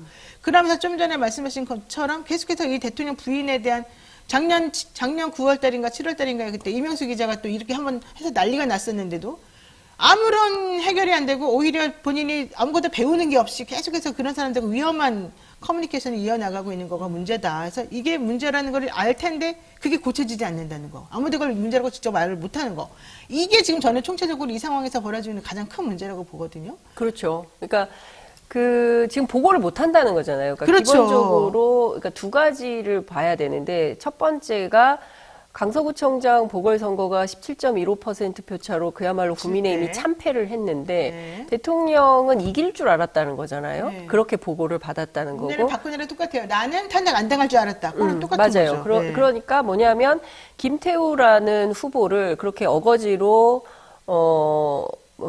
그 사면 복권 시켜가지고 후보를 내보내도 조국 프레임 대 그러니까 이른바 검경 수사권 조정 논란으로 이렇게 상대를 세우면 그러면 충분히 승산이 있습니다라고 누군가가 보고를 했을 가능성이 있는 것이고 그거를 믿고 이길 거라고 판단했는데 이렇게 큰 차이로 졌어. 그래서 그 다음에는 소통 현장 이렇게 대통령이 굉장히 강조를 했지만 그거는 그냥 말뿐이었던 거죠. 그리고 이번에 부산 엑스포 같은 경우에도 우리나라는 2등 전략을 썼던 거예요. 그래서 박빙이다. 그래서 1차에서 부결이 되면 로마표를 받아가지고 다음에 뒤집으면 된다라는 전략을 썼다는 것이고 그렇죠. 충격적인 결과는 우리가 29표고 사우디가 119표라는 이 엄청난 차이가 났음에도 불구하고 대통령은 이길 줄 그렇게 믿었다는 거잖아요. 석패라고. 그리고 언론들이 석패라고 주장을 이걸 어떻게 석패라고 할 수가 있습니까? 그런데 이런 방식으로 국정 운영이 돌아가는 게 맞아? 모든 국민들이 아니라고 하는데 그 안에 용산 안에서만 괜찮습니다. 뭐 이길 수 있습니다. 내년 총선도 아마도 이길 거라고 보고가 들어갈 것이고 그 부분에 대해서 대통령 믿을지도 모른다라는 이제 농담, 우스개 이런 게 이제 지금 국민의힘 주변에 돌아다니는 거거든요. 그러니까 뭐냐면 첫 번째 대통령이 정보 차단이 되어 있는 것인지 아니면 불편한 정보는 안 받는 건지 안 듣는 건지 사실은 두 가지가 중요한 건데 둘 중에서 후자에 가깝다는 거예요. 그러니까 아예 쭉 보고가 들어오면 대통령이 불편해할 만한 이른바 심기 경호에 어긋날 만한 것들은 야야 이거 빼 다 빼 해서 대통령이 기분 좋은 얘기만 갖고 들어간다는 얘기가 있어요. 자 그러면 국가를 운영하는 데 있어서는 기분 좋은 정보도 있고 기분 나쁜 정보도 있고 이것은 내가 즉각 처리해야 되는 것도 있고 여러 가지 얼마나 많은 정보 대한민국의 모든 정보가 모이는 데가 바로 용산인데 그렇죠. 그 용산에서 정보 판단을 잘못했을 때 벌어지는 경제적, 외교적 여러 가지 분야에서의 어떤 생기는 혼란과 문제들에 대해서 지금 누가 중심을 잡고 있는 거냐 이게 지금 제대로 안 되고 있다고 느끼기 때문에 대구 경북에서조차도 이런 여론조사가 나오는 겁니다. 자 그러면 용산과 대통령과 대통령실은 이 부분에 대해서 그야말로 엄중하게 받아들이고 국정 운영의 방향을 바꿔야 되겠다라는 결심을 해야 되는데 지금 그게 안 되고 있다. 그래서 문제다라는 말씀을 드립니다. 맞습니다. 자, 그런데 이제 이 건을 해결할 수 있는 혹은 한 방을 날릴 수 있는 혹은 분위기를 완벽히 바꿀 수 있는 것 중에 하나로 사람들이 들고 있는 야당이 혹은 들고 있는 국민이 들고 있는 것 중에 하나가 바로 김건희 특검법이란 말이죠. 왜냐하면 그동안에 무수히 많은 김건희 여사와 관련된 의심이나 문제점들은 아무리 말해도 소용이 없었기 때문에 그리고 또 검찰이 스스로 조사했다고 하지만 그 결과를 솔직히 믿을 수가 없기 때문에 사실은 그래서 특검법이 필요하다고 주장해왔고 그래서 작년에 힘들게 정말로 이걸 패트에 올려놨지 않습니까? 그래서 결국 이제 기다림이 연속으로 이번에 올라간 그 패트가 28일 본회의 처리를 하게끔 예정이 되어 있어요. 그런데 오히려 여당에서는 이것 하면 안 된다라고 해가지고 김건희 특검법 표단속을 위해서 일부러 공관위 구성을 늦춰가지고 니네 여기 찬성하는 듯한 행동하게 되면 너네 이 공천에 문제가 있을 수 있어. 이걸 지금 사람들에게 심어준다는 거잖아요. 그리고 물론 국민의힘에서는 아니다라고 얘기를 하고 있습니다만은 그러니까 여기에 대해서 대통령이 지금 영향력을 행사해서 특검법이 통과되지 못하도록 해달라고 좀 주문했다는 얘기도 나오고 또 정 안 되면 그냥 내가 특검법 거부할게 이런 말들까지 나온다는 거잖아요. 근데 이게 결과적으로는 국민의힘 내부에서도 안 맞을 뿐더러 장기적으로 봤을 때도 국민의힘에게는 치명적으로 오히려 부메랑으로 돌아오지 않겠습니까? 그렇죠. 그런데 이제 핵심은 이런 것 같아요. 그러니까 거기까지는 이제 여기서 좀 더 진도가 나간 그 취재 내용을 좀 말씀을 좀 드리면, 핵심적으로는 지금 18표만 있으면 200석이 확보가 돼가지고. 그렇죠. 특검이 되죠. 사실상 이제 제2요구가, 그러니까 이런 거죠.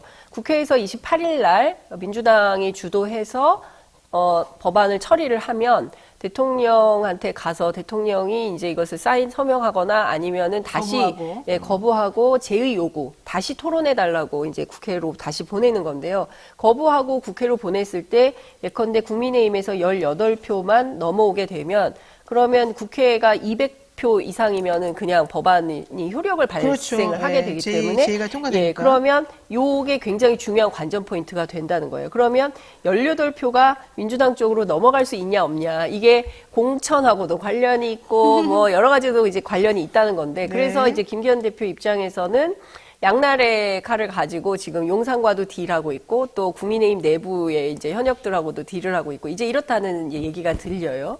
그래서 사실 지난 5일 대통령과의 공개 오찬에서 비공개 오찬에서 이제 투샷으로 대통령하고 김기현 대표가 자리하고 있는 것을 잡아줌으로 인해서 김기현 대표에게 힘을 실어주는 거구나. 왜냐하면 지난번에 지난번에는 김한길 그 국민통합위원장하고 김기현 대표를 같이 만나는 만찬 사진이 있었어요. 쓰리샷으로 나오면서 대통령이 뭐라고 얘기를 했냐면 김한길 위원장에 대해서 본인이 정치 인생에서 통찰을 배운다고 그랬거든요. 그래서 그날 이후에 김기현 대표가 뚜껑이 열려가지고 엄청나게 화를 1차 경로가 그거였다는 거예요. 예. 그리고 나서 이뇨한 위원장으로부터 뭐 이제 불출마 혹은 그만둬라, 뭐 당대표 그만둬라 요청을 받고 본인의 이름이 나왔을 때 2차 경로. 예.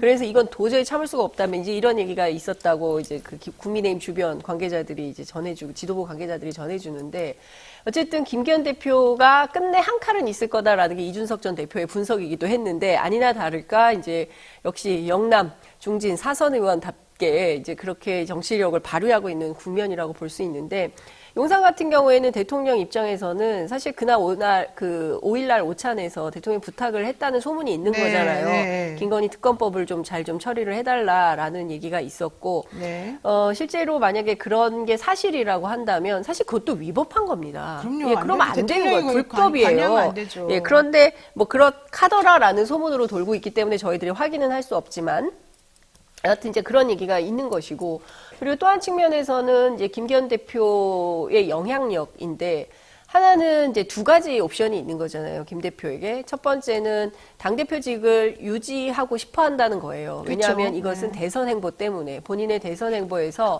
이번 총선 스토리가 굉장히 중요하고 내가 대표직을 유지하면서 핸들링했던 선거였다. 그래서 성공해야 된다는. 그렇죠. 그런 게 굉장히 중요해서 당대표직은 굉장히 유지하고 싶어하는 것이고 또 당대표로서 희생과 헌신하는 모습을 보여야 돼서 아마도 내년 1월 초쯤에는 뭐 불출마 결정을 하거나 하지 않겠냐. 울산에서 출마하지는 않을 것 같다라는 얘기가 나오고 여기서 만약에 울산에서 또 출마를 한다고 하면 그거는 좀 아닌 것 같다. 그래서 지난번에 울산에 가서 왜 내가 고향 가는데 뭐 울산 가는 게 뭐가 문제냐라고 기자들한테 격노했던 것처럼 그것은 어찌 보자면 say goodbye. 울산과의 작별을 위한 거 아니겠냐라는 얘기가 나오고 있기도 합니다. 근데 여하튼 이 두 가지 옵션 가운데 어쨌든 제일 놓고 싶어 하지 않은 것은 당대표직. 당대표직을 유지하는 가운데 그럼 선거는 어떻게 할 거냐. 이제 공관위원장하고 선대위원장이 중요하잖아요. 그렇죠. 그래서 선대위 같은 경우에는 아마도 한동훈 장관, 뭐 원희룡 장관 이런 분들 위주로 하게 될 것 같고 공관위원장이 누가 오든지 간에 실제로 이번 선거는 이철규가 한다. 라는 그렇죠. 소문이 있어요. 네, 이철규 씨가 한다죠. 예, 이철규 사무총장이 지금 인재영입 위원장을 맡고 있는데 이철규 사무총장이 강서 보궐선거에 대해서 책임을 지고 물러났었어요. 그랬다가 19일 만에 돌아와서 인재영입 위원장으로 왔는데 그에게는 여러 명단이 있다는 것이고 그걸 잘 믹스해서 전국으로 판을 깔 수 있는 역량이 있어서 뭐 무슨 위원장 이것보다 이철규가 제일 중요하다라는 얘기를 국민의힘 관계자들이 하고 있어요. 그러니까 이 얘기는 무슨 얘기냐면 뭐 이렇게 다 바지들이라는 거죠. 네, 누가 무슨 걸 맡든지 간에 이 사람들은 다 바지들이고 핵심 실세는 이철규가 한다라고 얘기를 하고 있습니다. 이철규를 엄청 좋아하나 봅니다. 믿고. 정보과 형사 출신인데요. 하여튼 뭐 그렇습니다. 정보과 형사 출신 이게 되게 중요한 것 같습니다. 네, 오늘 사실 저희가 민주당 얘기도 좀 들어보려고 했는데 시간이 좀 모자라서 다음 기회에 모시고 좀 구체적인 얘기 더 한번 해보도록 하고요. 오늘은 여기까지 해야 될 것 같습니다. 매주 월요일 코너 대기자의 일침. 오늘 또 대기자 우리 장윤선 기자 대기자 아닙니다. 대기하고 있습니다. 장윤선 대기하는 기자의 일침을 들어봤습니다. 뉴스인사 프라임에서는 기존 일부에서는 듣지 못한 그런 깊이 있고 좀 더 공격적이고 적극적인 사고방식을 여러분들이 이해하고 들을 수 있습니다. 이런 의미에서 한번 저희 프로그램 멤버십 얼마 안 됩니다. 예, 그거 한번 돈 내시고 한번 들어와 보시고 여러 가지 다양한 혜택 누려보시면 좋을 것 같습니다. 오늘 여기까지 해야 될 것 같습니다. 장 기자님 고맙습니다. 네, 감사합니다. 네, 저희가 준비한 내용 여기까지고요. 생방송 라이브 끝나고 다시 보기 가능하니까 SNS 홍보 많이 해주시고요. 구독, 좋아요. 제가 말씀드렸잖아요. 크리스마스 선물이 올 것인지 말 것인지 잘 부탁드리겠습니다. 자, 댓글 참여도 기다리고요. 저는 내일 아침 다시 찾아뵙겠습니다. 고맙습니다.